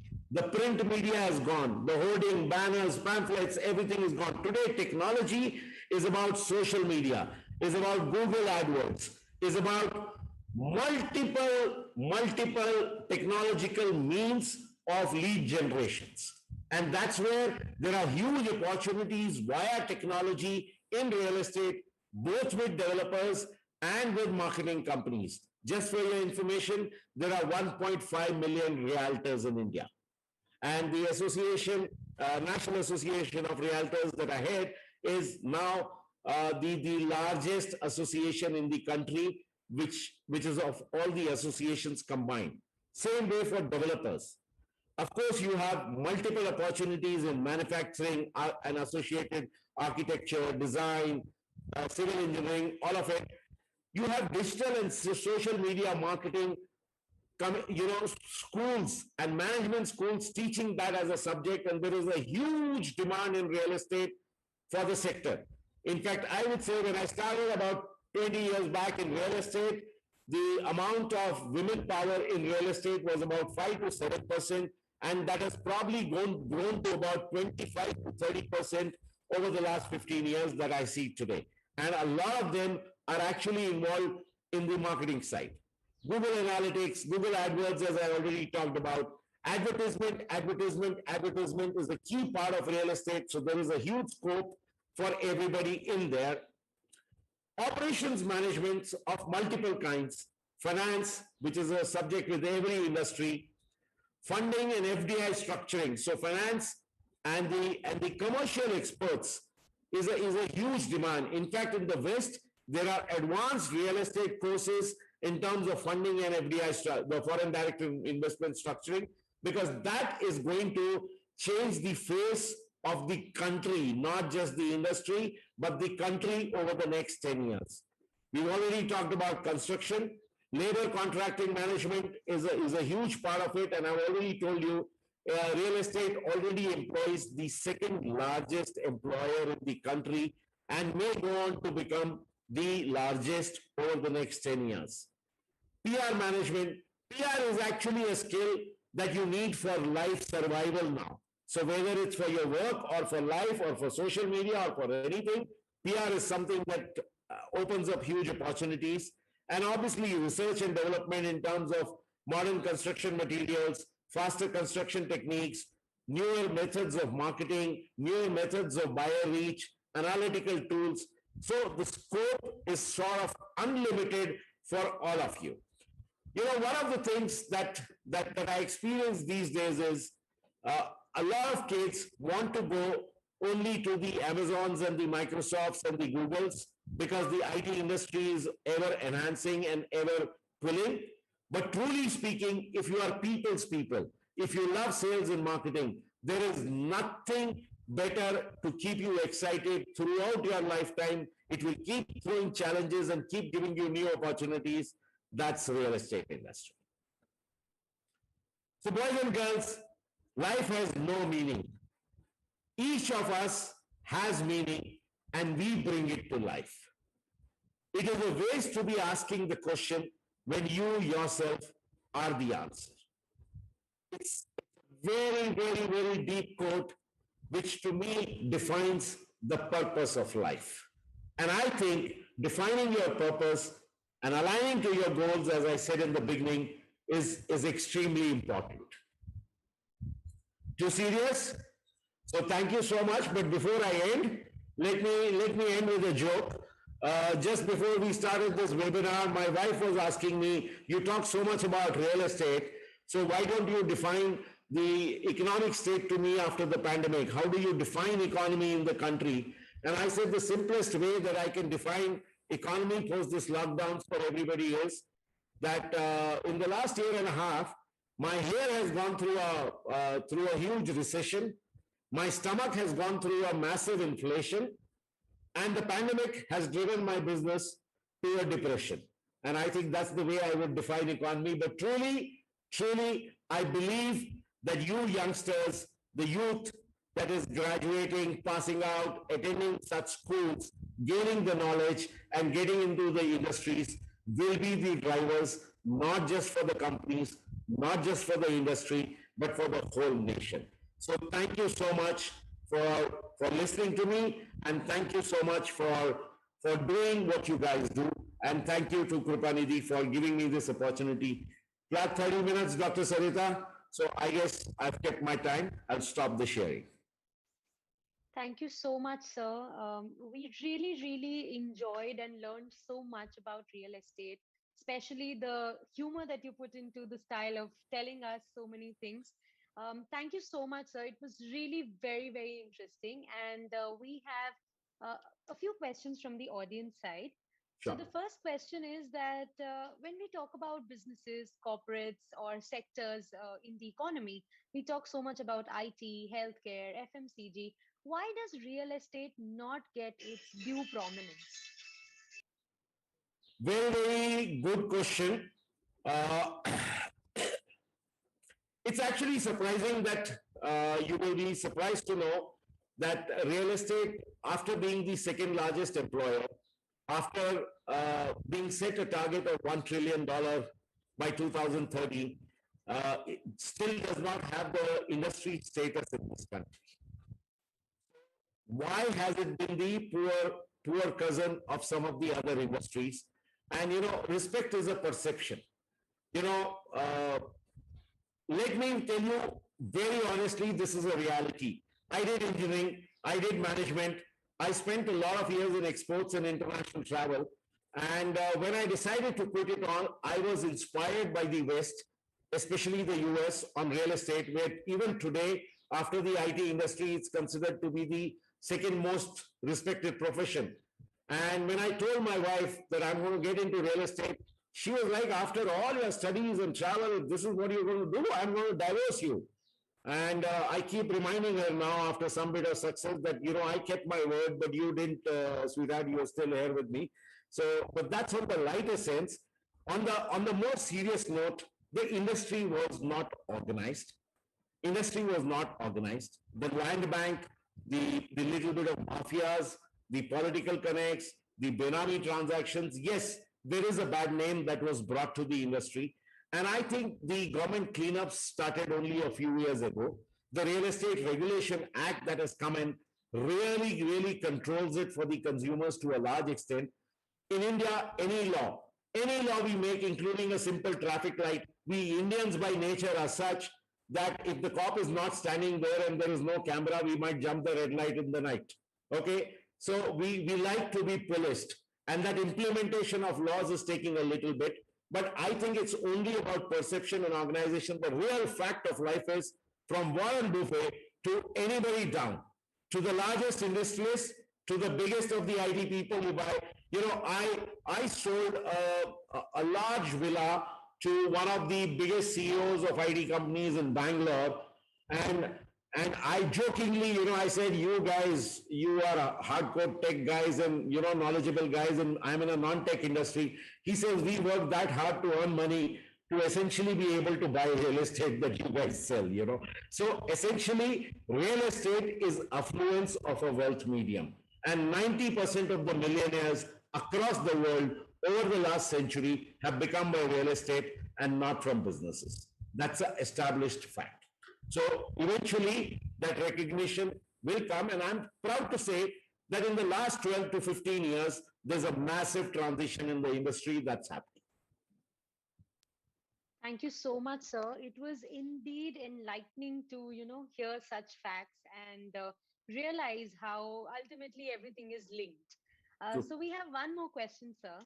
So is there any advice from the Dalai Lama for youngsters to success? Thank you. The kids would be wondering who the Dalai Lama is, but I do write on social media under the guise of speak the truth under the guise of fun and lies, and that's why I copied the Dalai Lama. So it's nowhere close to the His Holiness Dalai Lama, but truly in terms of success, there is no one single formula. And I think Amir Khan in Three Idiots said it, and I love it because that's a mantra of life. You know, keep developing skill sets. Keep developing skill sets. Success chak maar ke tumhare piche aayegi. Success will follow you. And I will give you a simple example. I love to take challenges. So 8 years back, my son, who was a teenager then, told me, saying, Dad, Facebook, LinkedIn, Twitter, these are apps, they are not for you, not for your age. And I didn't want to be the typical traditional oldie. And I said, I will take to them. Today, my sons will, fold their hands and say, we can't compete with you in social media. You are the boss there. So there is no age limit to learning. There is no barriers to learning. Continuously, we need to develop skill sets and keep going after it. And I heard Pranab sir say, embrace technology, and I think that's something that we have to keep. Today, real estate has become an absolute 70% technology domain. It has become a technology domain, whether it's sales, whether it's marketing, the final peer-to-peer, but this is what everyone across industries will have to understand, that people do business with people first, and then they do it with products, services, or companies. So the biggest investment all through your life, dear students, you'll make is on yourself and your learning. That is the biggest investment you will ever make. So continue to do that. Thank you. Thank you so much, sir. On behalf of the KGI family, I would really like to thank you for joining us for this international conference and for sharing your insights about real estate, about learning, about how things have changed in the recent years. And as a token of our gratitude and appreciation, I would like to present to you a virtual memento. Thank you so much. Thank you so much, sir, for being there with us. Thank you. Pleasure.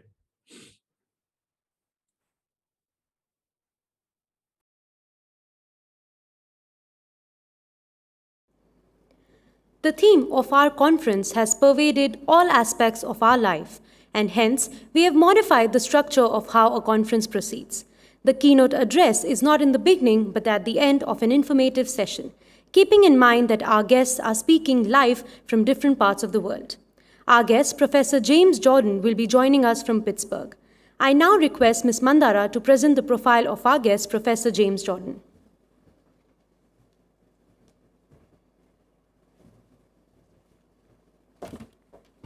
Good afternoon.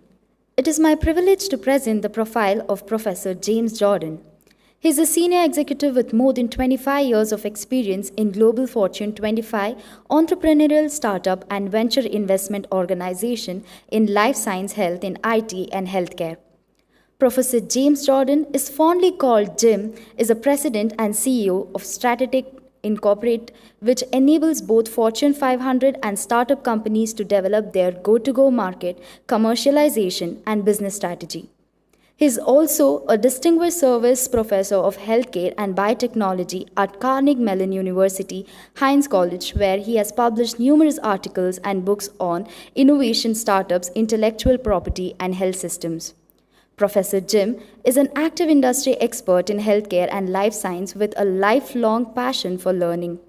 Previously, Jim served as president and CEO of the Pittsburgh Life Science Greenhouse, a public-private economic venture fund, a fund opened by Carnegie Mellon University and the University of Pittsburgh. He was at PLSG from 2005 to 2020 and applied his more than 25 years of experience to work with over 494 life science startup companies with direct investment in 93 of them. Prior to joining the PLSG, Professor Jim served as Senior Vice President of 3 billion divisions of Maxine Corporation as Vice President for Marketing at Johnson & Johnson. He has leveraged his experience in several startup ventures and is active on several board of directors. Professor Jordan's experience also includes consulting engagements with numerous companies such as Medtronic, Frost & Sullivan, Philip Morris, and others. On behalf of KGI family, we welcome you to our international conference, sir. Now, we kindly request you to address the gathering.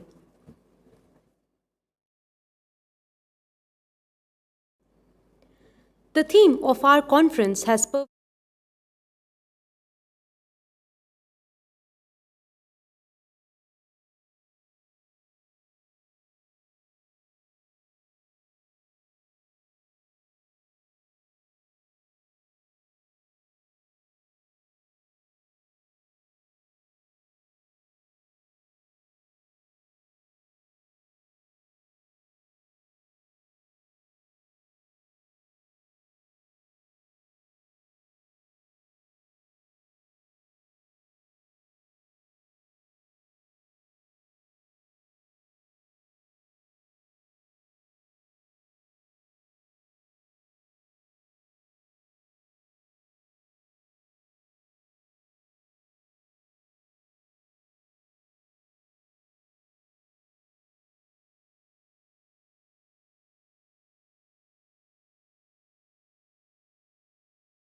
and just maybe make some analogies with the previous speaker, because I think there are a lot of important messages there.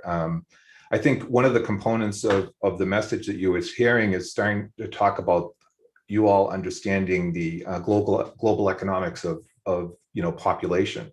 And I think one of the important messages there that I heard was the growing population of youth in India. And I think if you step back and look at the entire world, the economist is saying between India, sub-Saharan Africa, and China, it's going to be the biggest explosion of population in the world. And the rest of the world is getting older. And what's the implication of that? And there's a wonderful economist that I follow, his name is Harry Dent, and he talks about the pig and the python kind of analogy, which is the youth as it moves through the python, for lack of a better word, brings with it economic prosperity. And he breaks the world into age brackets. And he basically says that, children prior to 21 years old are drawing upon their parents. Between 25 and 45, they're building their lives, they're making investments, they're buying houses, they're buying cars. And between 45 and 60, they start saving and they make investments. And after 60, they're obviously drawing from those investments towards their retirement. And so populations move with that. And I think the previous speaker, when talking about housing, would give you an understanding how that would be an incredibly growing market in India, but maybe not so in the United States. Maybe in the United States, you'd be picking up vacation property. And the implications of that also apply to our topic that we're going to talk about today, which is healthcare. And the majority of healthcare has to do with a lot of the elderly and comorbidities. And so that's a great opportunity for people to go as the rest of the world is aging out. It's a really significant opportunity. So if I can have the next slide, please, I appreciate it.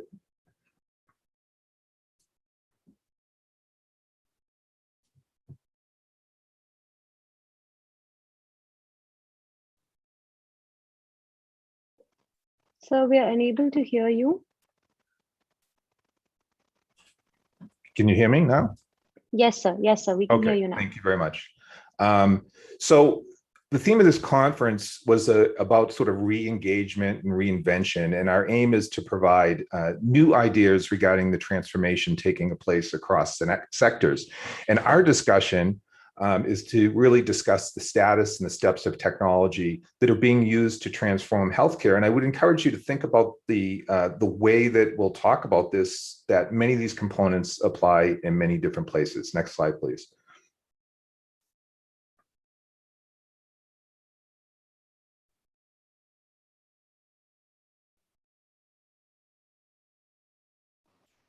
So I think we lost you again. No, you haven't. I can't see the slide change. Oh, okay. So according to my Zoom, I have to be given permission to show the screen, which is my problem. Yes, sir. Just give me a second. I'll figure that out and get back to you. Okay, so what I really want to talk about here is break our conversation into three components. What is digital transformation in general as it relates to technology? I want to talk about management. So, at the end of the day, you all are coming out of school, you're going to get jobs. So how does product management and marketing create competitive advantage with this technology? Because I think that there tends to be a focus on technology itself, and technology really is a tool to achieve something. And so the question is, what do you do with it? And our case study will be the real-time healthcare system. So if I can have the next slide.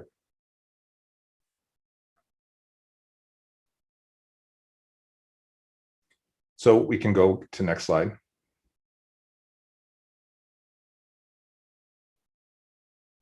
So when we talk about digital transformation, let's just start with the definition. So transformation is really causing a dramatic change in form or appearance or character. In this case, we have two pictures, the original phone, right, the dial-up phone, with today's digital phone that not only communicates, but does so much more with our apps. We can go to the next slide.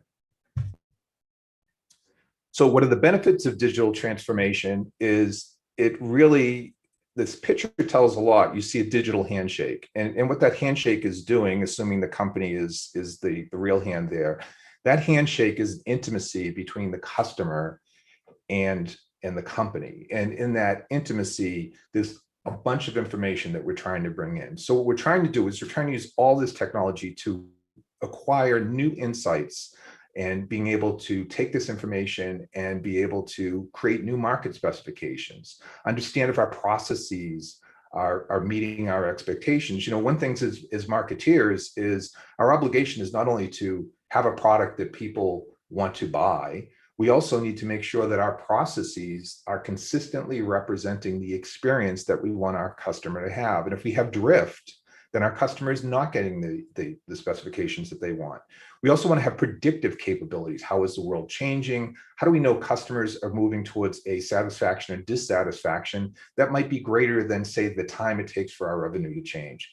And finally, we want to have increased customer engagement, because think about yourself with your friends. Do you not have more empathy and more communication with people that you keep in contact more with than you do with people that you don't engage with? And more recently, I don't know if any of you are using Rome Research or Obsidian or any of these personal knowledge management systems, but they've really developed communities. And these communities not only are helping these CEOs advance their company by providing new apps and insights into the product, but if you go in some of these communities, when someone comes on and they have something negative to say, these communities also defend the company, which is really an interesting component here. So it's something to think about as we think about digital benefits. Next page, please. So let's talk about product management and what you do with this. Next page, please. So as marketeers, right, there's really two things that we're trying to do. We're trying to make sure that our products and services meet customer requirements. Sounds simple, but complex, and we need to generate demand. Next slide. So when we talk about digital transformation, we talk about the role of technology. We need to really step back and ask ourselves, what are we doing with this technology? Is the technology going to be part of a product? Is it going to be part of a process, or is it going to be used to change our business model? So in the case of a product, what we're talking about, next slide, please, is the new product or service. Are we adding new features? Are we using technology to do something? I think of the Apple Watch, and in the United States, we now have blood oxygen levels that we can have on our watch, which was actually very helpful during COVID. Is it going to be a process change? So in the case of the ebook industry or podcast industries, there was a time where you would get the book from Amazon mailed to your house, or you would buy CDs to listen to in your car. Today, that transaction is immediate. And so not only do we get the immediacy of customer satisfaction and being able to close the loop between desire and I immediately get my book, but also in terms of distribution costs and the cost of the book to the customer and maybe the additional profits for the company at the same time. And as it relates to business models, new ways of changing things, we can think of, what app, and Sandy's is a way of now on our phones, instead of, needing a traditional telephone to be able to communicate, we can now communicate on our computers in different other ways and avoid going over, the mobile systems. Next slide. So in that context, when we think about the business model, if you look at the top here, if we define our specifications correctly, and we bring that internal design in, we're going to get the return on investment. And that's really what startups are looking for, and large companies are looking for. But in the startup world, it's so much more discrete because it's smaller. It's something that we can understand. And so there's two aspects of getting this top model to work. It's understanding customer expectations, and it's being able to translate it into an appropriate process. Now, when I do analysis of companies that are in trouble, what I find is failure occurs either due to bad benchmarks, which would be under customer expectations. You didn't understand an expectation the customer had, or you have bad conformance, meaning that your system isn't doing what you thought your system would do. And it's very interesting to me, particularly in the marketing product management, the people that focus externally do not spend a lot of time understanding their internal processes. And one of the things, if you ever have had to return anything to Amazon or have an engagement with the Amazon, they're very excellent, and that's part of your experience. Or if you ever bought shoes from Zappos, they're fantastic customer service. If they didn't have that fantastic service, wouldn't they just be Zappos, be another person who sells shoes? So I think it's important to understand that digital transformation is trying to not only set up your initial specifications on how you're creating value, but it's a quality control mechanism to bring variance to you if your specifications are shifting. And at the same time, by using digital information, if your customer is feeling differently about your processes, maybe you need to improve them, maybe you need to change them, you should be able to get feedback for that. Next slide, please. So, what role does digital transformation play in demand generation? I think our last speaker talked about this. There's a plethora of tools of inbound and outbound marketing techniques that we can use. And we could spend a whole lecture just talking about that. So we don't really have time today to go into it. But, how do we bring people in to engage with us inbound in podcasts and in other ways? And then the same thing, how do we outbound? How do we bring customers in? There's a story in the United States about these three gentlemen from college that were buddies, and they had a pool business. So they would make pools. And prior to the crash in 2008, they were making money hand over fist. And as the real estate market in the United States at that time was just booming, everyone was taking a second mortgage and building a pool in their house. And so as a result, these people were making a lot of money. And so the crash happened in 2008, and the gentleman went out and found that out of every time he went out to make a quote on a pool, he was discovering that he would have a 1 in 5 chance of someone actually buying the pool. And he sat down and he did the math and he said, we will never meet our expectations for revenue if we continue, and we need to go about it another way. And so what he did is he recognized that he had become a bit of an expert in pools, whether cement pools or vinyl pools or all sorts of pools.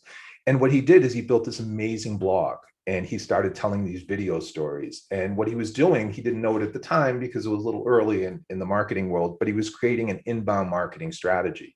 And what he found is he did the analytics on his website. He could tell the number of minutes that someone was spending on that website getting information on a pool, and he could correlate it to the probability of the person buying the pool. And so what he had done is he has changed his statistics, his hit rate, significantly higher by the presence of technology. And that's basically inbound marketing and something that can be applied in any industry. And again, our last speaker was talking about that importance in real estate.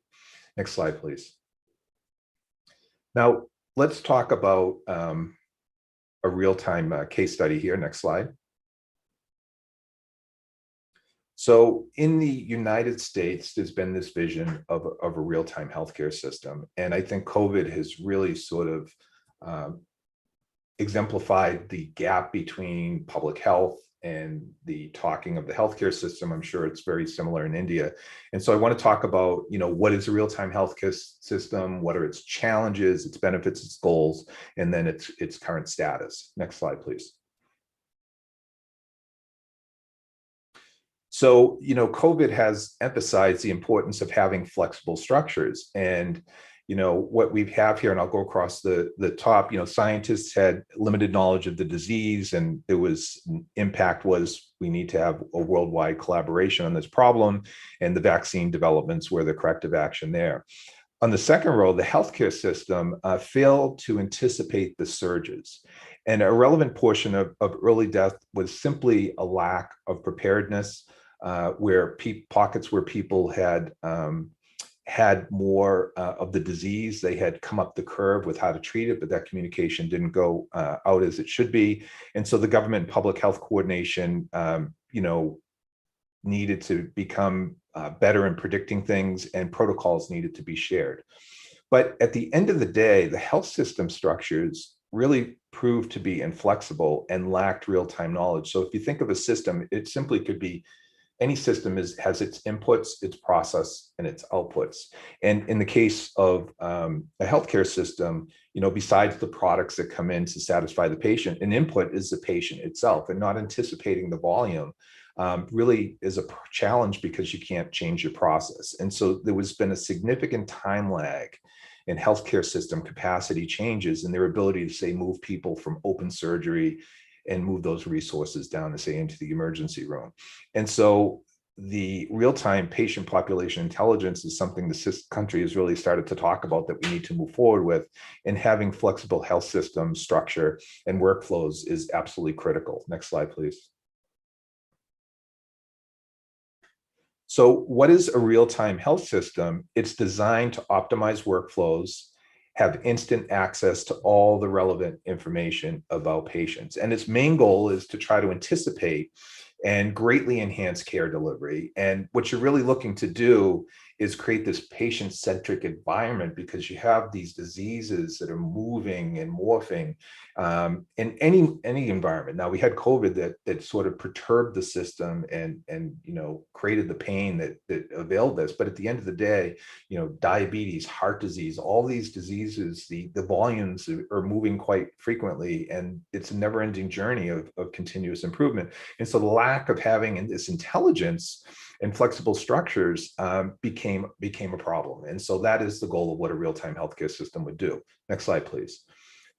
So the question is, how do we use data to be more efficient, and how do we remove NVA's non-value-added activities to improve profit? Now, I don't know if non-value-added activities is a word that means anything to you, so I'll take a quick second. In quality, when we talk about customer, and anything that's not satisfying a customer or doing something towards satisfying the customer is considered a non-value-added activity. And the goal is to reduce those. Now, obviously, like an accounting system or something like that, you have to have, but the goal is continuously looking at these non-value activities and challenging whether you need to have them or not. And in the US, the reimbursement structures to get the money into the hospitals sometimes is bigger than actually the people providing the care themselves. And so that causes us to question that. And so as we further enhance and differentiate our products, because we're always looking, even if we launch a product and it's successful, a competitor is always going to come, and we're always going to have to be moving. And in that spirit of always moving, we also need to upgrade our specifications for how we deliver value in the first place. Next slide. And I think as you listen to this, you can appreciate that this is applicable in any industry that you're talking about and applies to this entire conference.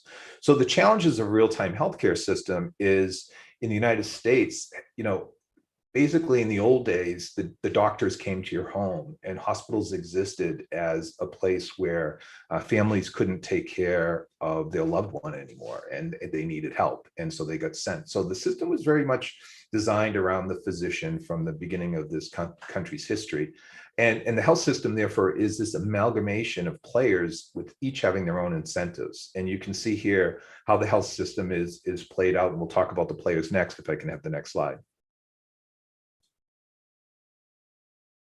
So the payers, the people that fund the system, the insurance companies, the government, their desire is to increase their revenue. Obviously, not necessarily the government part of it, but insurance company wants to maximize their revenue, and they want to decrease their cost. And in this case, the cost is the benefit that they provide without losing market share.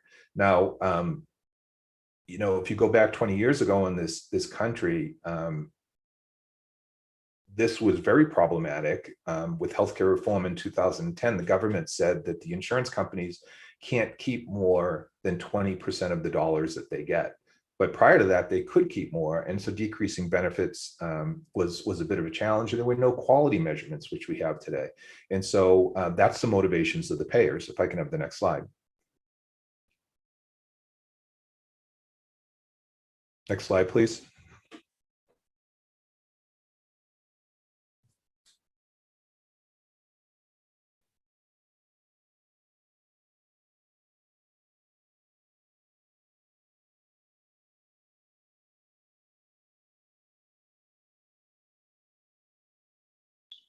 So are you able to see the screen? What are the benefits of a real time? So I'm unable to hear you.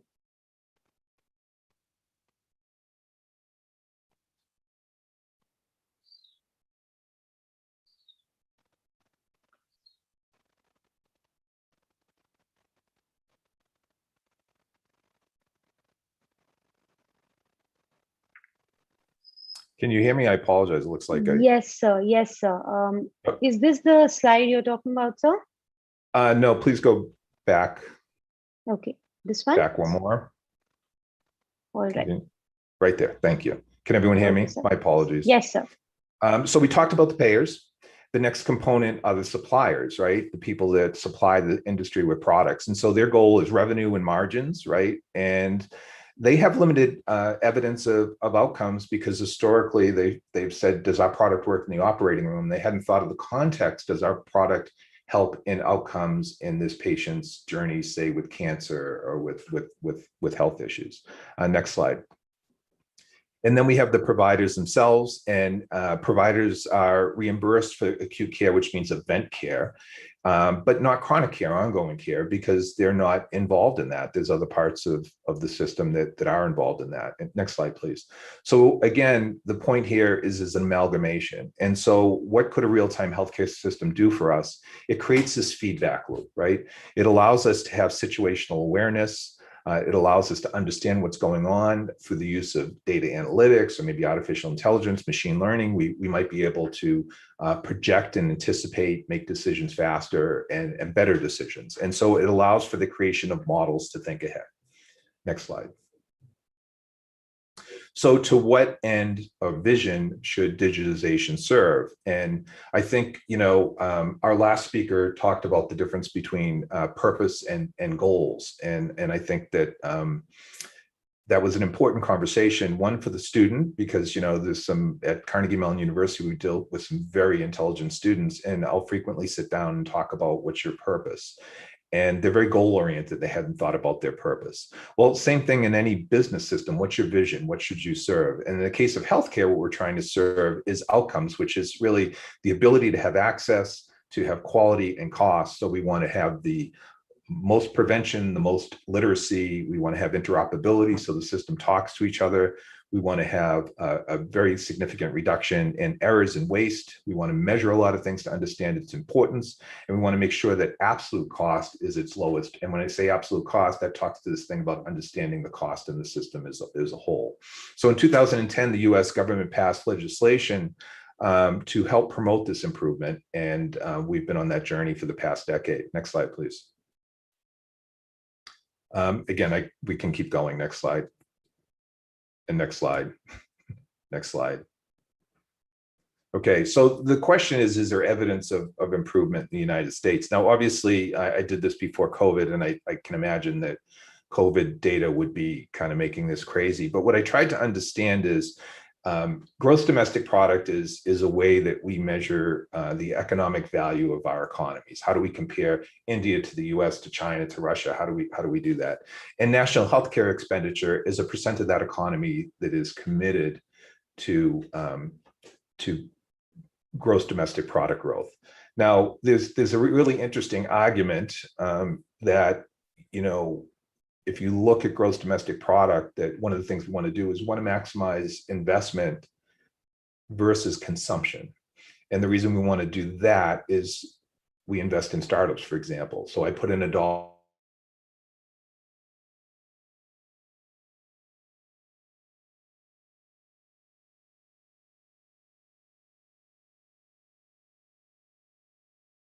So the goal would be that I would like to be able to reduce my relationship between my gross domestic product and my national healthcare expenditure. You see a study I did here between 1960 and 2000s that you could see that the relationship is changing. The national healthcare expenditure was growing much faster than the economy. And you can see that is starting to come down. Now, I think COVID, sort of screwed up our numbers here, but that gives you a sense that the systemic activities, this goal towards a real-time healthcare system is absolutely having some benefit and some impact. Next slide.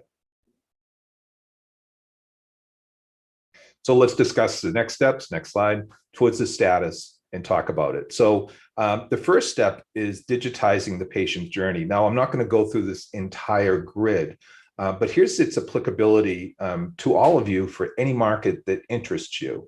Is what is your customer's journey? How do you understand how they move here? So you can see here that we have through the middle, we have health and wellness and how we treat them.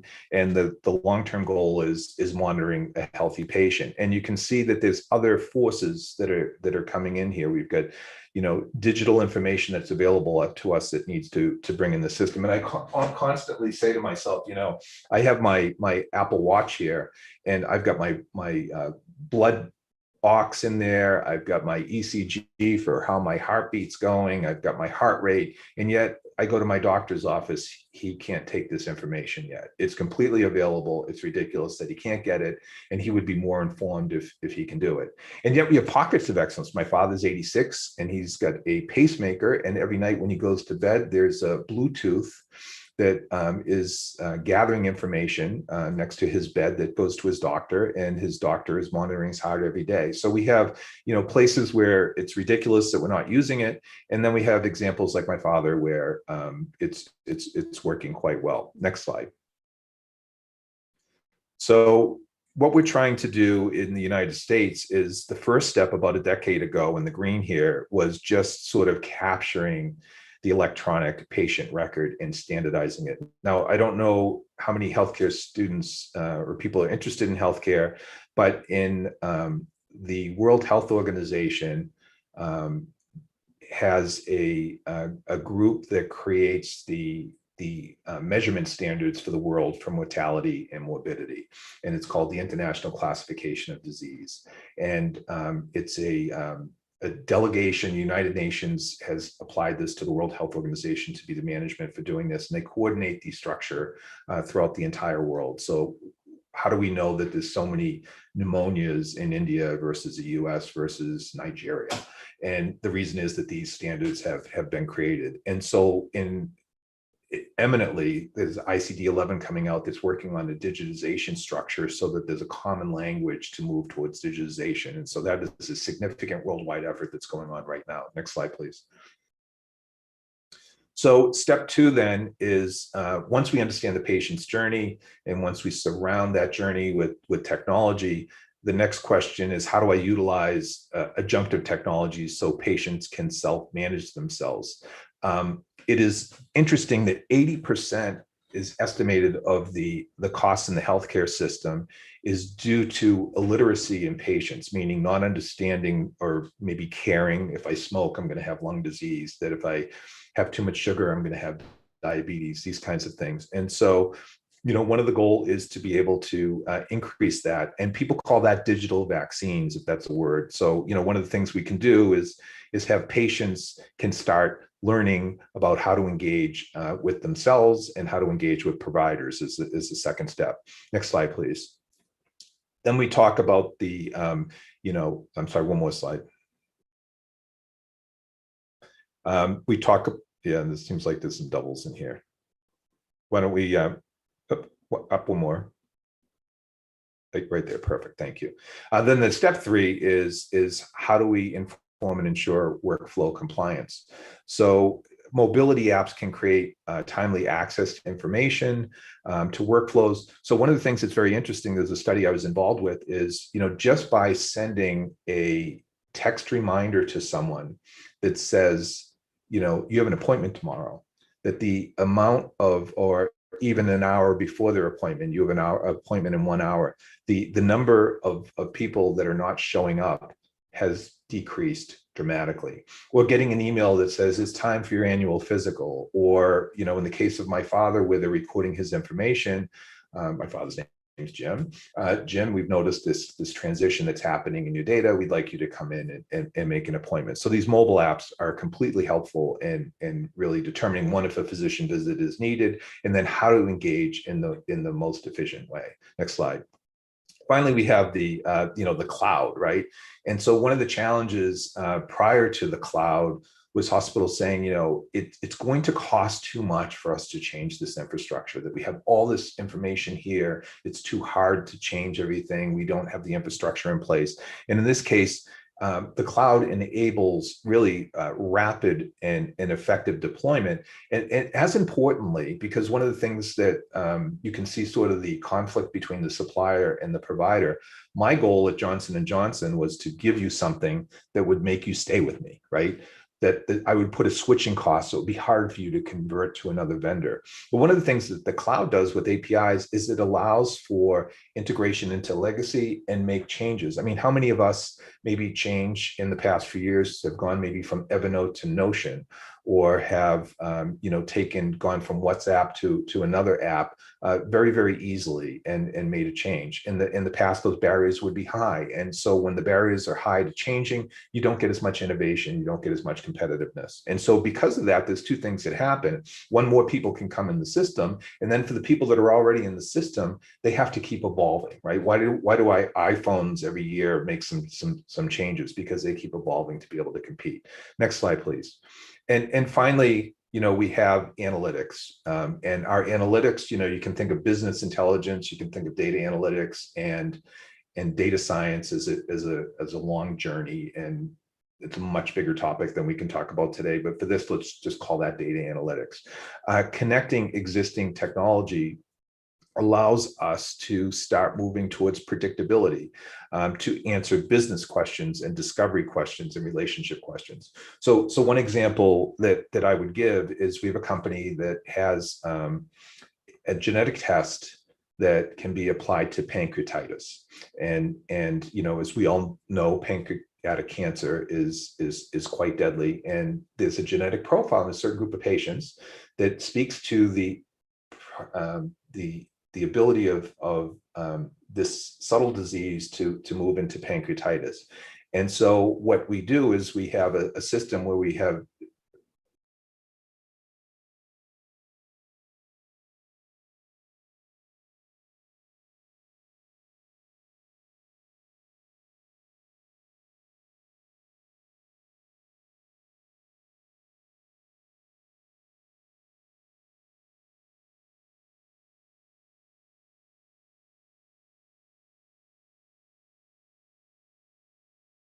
step Recording A, B, in C as an progress. intervention. As we continue to gather the data through artificial intelligence, the system can come back and say to us, you had point A here as the first time that we see something, but we actually have data showing something over here, right? That we need to look at to determine if there's another prevention point. And so that's what analytics can do for us. Next slide, please.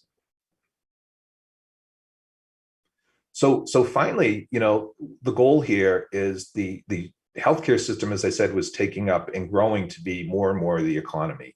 And our goal here in the US is to not get to 25%, to actually go below 18%. To the rest of the world, it hovers around 10 to 12% of their economy. So how do we get that down without losing quality and the benefits that we're applying to mankind? Next slide, please.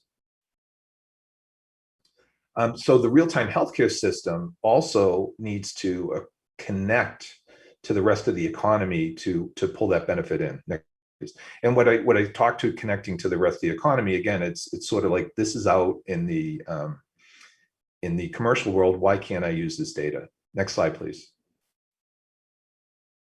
So here's a sort of a journey to be able to understand how healthcare lags the rest of the world in being able to utilize technology to appreciate and collect this closed loop system. We can see here that it's basically, second from the bottom in terms of that.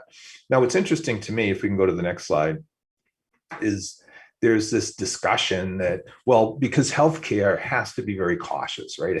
Obviously it has to be cautious. You just can't throw out tools and techniques and try a new operation without having any evidence or testing ahead of time. It's important to be able to do that. But I would argue that none of us could suggest ever that SpaceX isn't risky, right? That space travel isn't risky. And so you can see here the battle between Boeing and SpaceX as it relates to building their approach to being able to go into space. Now, at the end of this article, basically, you saw Boeing taking its old way of mechanical systems. You saw Elon Musk taking this electronic-based system, and he had more flexibility to be able to learn and change and adapt. And I think that is a perfect example to thwart the argument, basically, that healthcare should be the second lowest in the industry, because this is clearly a high-risk business going to space. Next slide. Finally, everyone talks about artificial intelligence. They talk about machine learning. They get very excited over it. And I have a separate presentation up on my website that I can send the link to Dr. Sarita. But basically, what's interesting to me is you have to have stabilized data structures in place to feed the artificial intelligence system. And so only when we have all these systems in place can we really expand and use artificial intelligence. Now, having said that, there are pockets of excellence in healthcare. One of those pockets is in imaging. They call them PACS. And that system has been around for a long time. It's very standardized. I can go from one hospital to another. And so some of the artificial intelligence things that we're seeing is there's a professor at CMU that's working on imaging to be able to say, okay, I just did an X-ray of your lung. I see a dot or a space on it. It's so small, I couldn't even biopsy if I wanted to. So it's going to be in a watchful waiting state, right? But is there any evidence going into any other imagery that we have that suggests that something this size has a probability of turning into cancer in some period of time? And so we've been able to start gathering data from that perspective. It would be wonderful to be able to do that throughout the entire system. Next slide, please. Okay, so our final discussion for you all, because at the end of the day, it's where do we get jobs, right? So next slide, please. Again, this is my website. There's a hyperlink here, and I will give this to Dr. Sarita, but this is just sorted by healthcare IT companies. So I know that a lot of folks are very interested in information technology. There's a lot of that work that you all do from having visited you in previous years. So I think this is a wonderful way for people that would like to maybe be in healthcare and continue with their information technology careers to be able to do that. And so what I have on the left is, I call them micro macro maps on my website, where you can go in and you could look at the vertical, clinical data systems. You can look at the companies. And if you click that little blue checkbox, it will actually take you to the company website. So as those are job searching, you can think about that to do that. And then the other aspect on the right is the hyperlink cycle, which is something that Gardner Research does. And I think it's wonderful because it tells you sort of, for those who have had life cycle management in your MBA course, right? It's all about markets developing. And if you've been in those courses, you talk about markets growing and going maturity and decline. And management does different things, right? At maturity and decline, industries start consolidating. They start, market share is assumed. The markets have been fully developed. So there's a certain group of behaviors that happen in a company at that point in time. And for certain people, your personality might match that cycle, right? For administrative types, people that are focused on efficiency, for people that are growth oriented and discovery and are used to a lot of change and flexibility, that's not the part of the industry you would like to be in. It would maybe be the most satisfying for you. So this hyper cycle helps you understand that. And I think that is my last slide. So again, COVID really here has validated for us, and I think the entire world, the real-time intelligence and adaptive structures, not only to treat the disease, but I mean, look at how the ability to pull off a conference like this would not have been really, able 10 years ago. We just wouldn't have had the technology. The healthcare system has fragmented structures and workflows and incentives. And I think if you look at a lot of industries, that's the case. And what we want to be able to do is use digitization to create models that think ahead and adapt. And healthcare, really has started to improve that and really hints towards that positive direction. And I provided you a competitive landscape for jobs, but I really like you to step back and look at those steps of where healthcare is, erase the healthcare words, and think about whatever industry of your choice that you're interested in. It would probably be the same steps. That's it. Thank you so much, sir. In fact, it was a beautifully compiled set of information for all our students as well as others attending the session. And I'm very sure that people got a lot of insight, a lot of knowledge about healthcare. And we have students from healthcare analytics course. So I think it would have been very, very beneficial for them. And hearing from a person like you, definitely, they would, really take back so many things. So we have a few questions from the audience. So I'll just quickly tell you the first question. The first question is, once this pandemic gets over or we are in the post-pandemic stage, will people shift back to the conventional ways, or will there be scope for digital transformation further? So, it's very interesting because the gentleman before was talking about the elephant, the baby elephant. And there's a book, it's like 30 years old. It's called Teaching the Elephant to Dance. And it took that analogy of the baby elephant feeling like they're constrained. And it talks about lighting the tent and watching that elephant rip that thing right out and start running. And so pain causes change. And I think that your question there is very important, because the question is, once the pain's over, is the change going to go back? Because perhaps for the hospital people, they don't mind queuing up a big waiting room, and they don't really care that the patient is waiting. But there has been this event that has happened where the patient is now saying, well, wait a minute. My wife and I were talking about this the other day.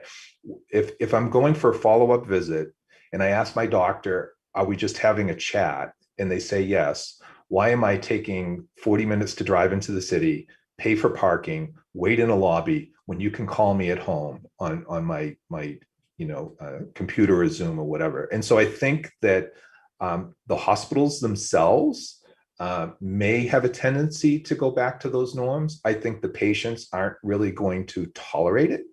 And there's another thing that's gone on in this country, is the government has a project called Blue Button, where it's demanding people release data so that people can start using apps on their phone. And that app is creating intimacy with the patients. And so I think the government's also demanding that direction. So I think that some of the stuff is going to go back. I don't think it's going to swing as far back, but I think there's certain things that we've learned from this pandemic that are here to stay. Thank you so much, sir, for answering that question. I hope the audience got their answer. There's one more question, which is, what is the value chain in the healthcare system? And what could be the comparison between US and India? So you saw that chart where I had the payers and the suppliers and the providers and the retailers. So that is the US healthcare system. I would say to some extent, you could take that thought process and draw it as it relates to India, except the relationships would be changing, because the payers, the private pay and the public pay are very different. And the hospital systems aren't as consolidated, and integrated delivery systems are public companies. But at the end of the day, if you step way back, the similarities are, there are people that are selling products, medical surgical supplies, waste management to hospital systems. And I think those analogies are similar. You have drug retailers. When I was, but again, it's different. I wasn't feeling quite well when I was out in India last time, and Dr. Sarita took me to a retail pharmacy, and you could buy all sorts of things that you couldn't get in the United States there. And so I just sort of sat there, and we're nerding out on, you can get that here, and so I think, things are slightly different, but I think the value chain component is important and similar. So if you were plotting a go-to-market strategy on a product in India, I think the question that you would have for yourself in your analysis is, who's paying for this and how is it being paid for? How do I get market share in the hospital? The relationships of retailers are actually very similar in their nature. The answers might be different, the methods might be different, but I think the structure of the analysis would be the same. Thank you so much, sir, for answering that question. This is a very, very prominent question asked many times. We come to the last question, which is, when we hear the word healthcare, people usually refer it or relate it to hospitals and pharmaceutical industries. So could you shed some light on what are the other fragments of the healthcare industry? Sure. So I think that people think of those places because that's where a lot of the money goes, right? And so it's a natural place to go. But I think we have the insurance companies themselves. At Carnegie Mellon University, when we searched, 20 years back for our alumni and who's in the most senior executives and who's making a lot of money, we were surprised how many people were in the insurance side of the industry. And it's not a place that we had even focused on, to your point. So I think the insurance providers are there. I think when we think about the pharmaceutical industry, but we don't think about the biotech services that service that industry. We don't think about the medical surgical supplies. So there's gowns and drapes and all sorts of small things that are supplied to the hospital that quite frankly are big businesses. So, when I was at McKesson, my division, McKesson does pharmaceutical, med-surgical supplies, and healthcare IT. My division at the time, it was $3.5 billion. Today, I know that division is close to $5 billion just in the US, serving, drapes and gowns and things. So there's a huge business there that people don't think of. And then, of course, besides hospitals, there's physician offices, there's rehabilitation, there's hospice. There's all sorts of places out there that are adjunctive, durable medical equipment supplies, home medical equipment supplies. These are places that apheresis centers for maybe blood transfusions, or maybe some chemo centers that are outside, plastic surgery, places that are non-hospital, that there's not only lots of money there, but quite frankly, some lovely lifestyles. I mean, a hospital can be very stressful. Some of these other settings can be quite peaceful and enjoyable. Nursing homes. I have a friend that's making a lot of money in nursing homes. Thank you so much, sir, for giving us so many informative things about the healthcare industry, about digital transformation, about how the world is changing and how we can make it much better in terms of healthcare. So on behalf of the KGI family, I thank you so much, sir, for being a part of this international conference and for teaching us so many different things. And on that note, as a token of our appreciation, our gratitude, and our love, I would like to present a virtual memento to you. So thank you so much, sir, for being here and sharing your thoughts with us. Thank you very much. I apologize for the technical difficulties. I don't know where that came from. Thanks. No, sir, not at all. Thank you so much, sir.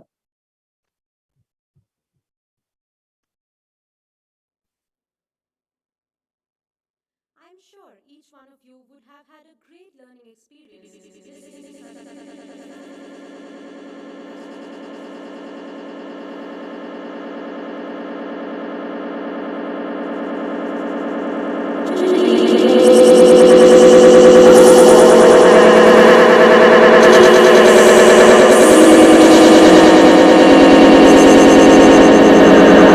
Our eminent speakers, Ms. Anala Padmanabha, Mr. Pranab Chetia, Mr. Samir Arora, and Professor James Jordan. I would like to thank our chief patrons, Honorable Chairman KGI, Dr. Professor Suresh Nagpal sir, our ever vivacious First Lady of KGI, Mrs. Geeta Nagpal ma'am, our energetic executive directors, Ms. Neha Nagpal ma'am and Mr. Akash Nagpal sir, our ever motivating director, Dr. Sam Paul Isaacser, our admirable academic director, Professor Rizwan Ali Beg sir, and our adored dean, Dr. Sarita Iyer ma'am, for their gracious presence and constant support. I would also like to thank all the mentors, the back-end team, and the media team, and we hope to see you all tomorrow for another learning filled with riveting panel discussion. Thank you.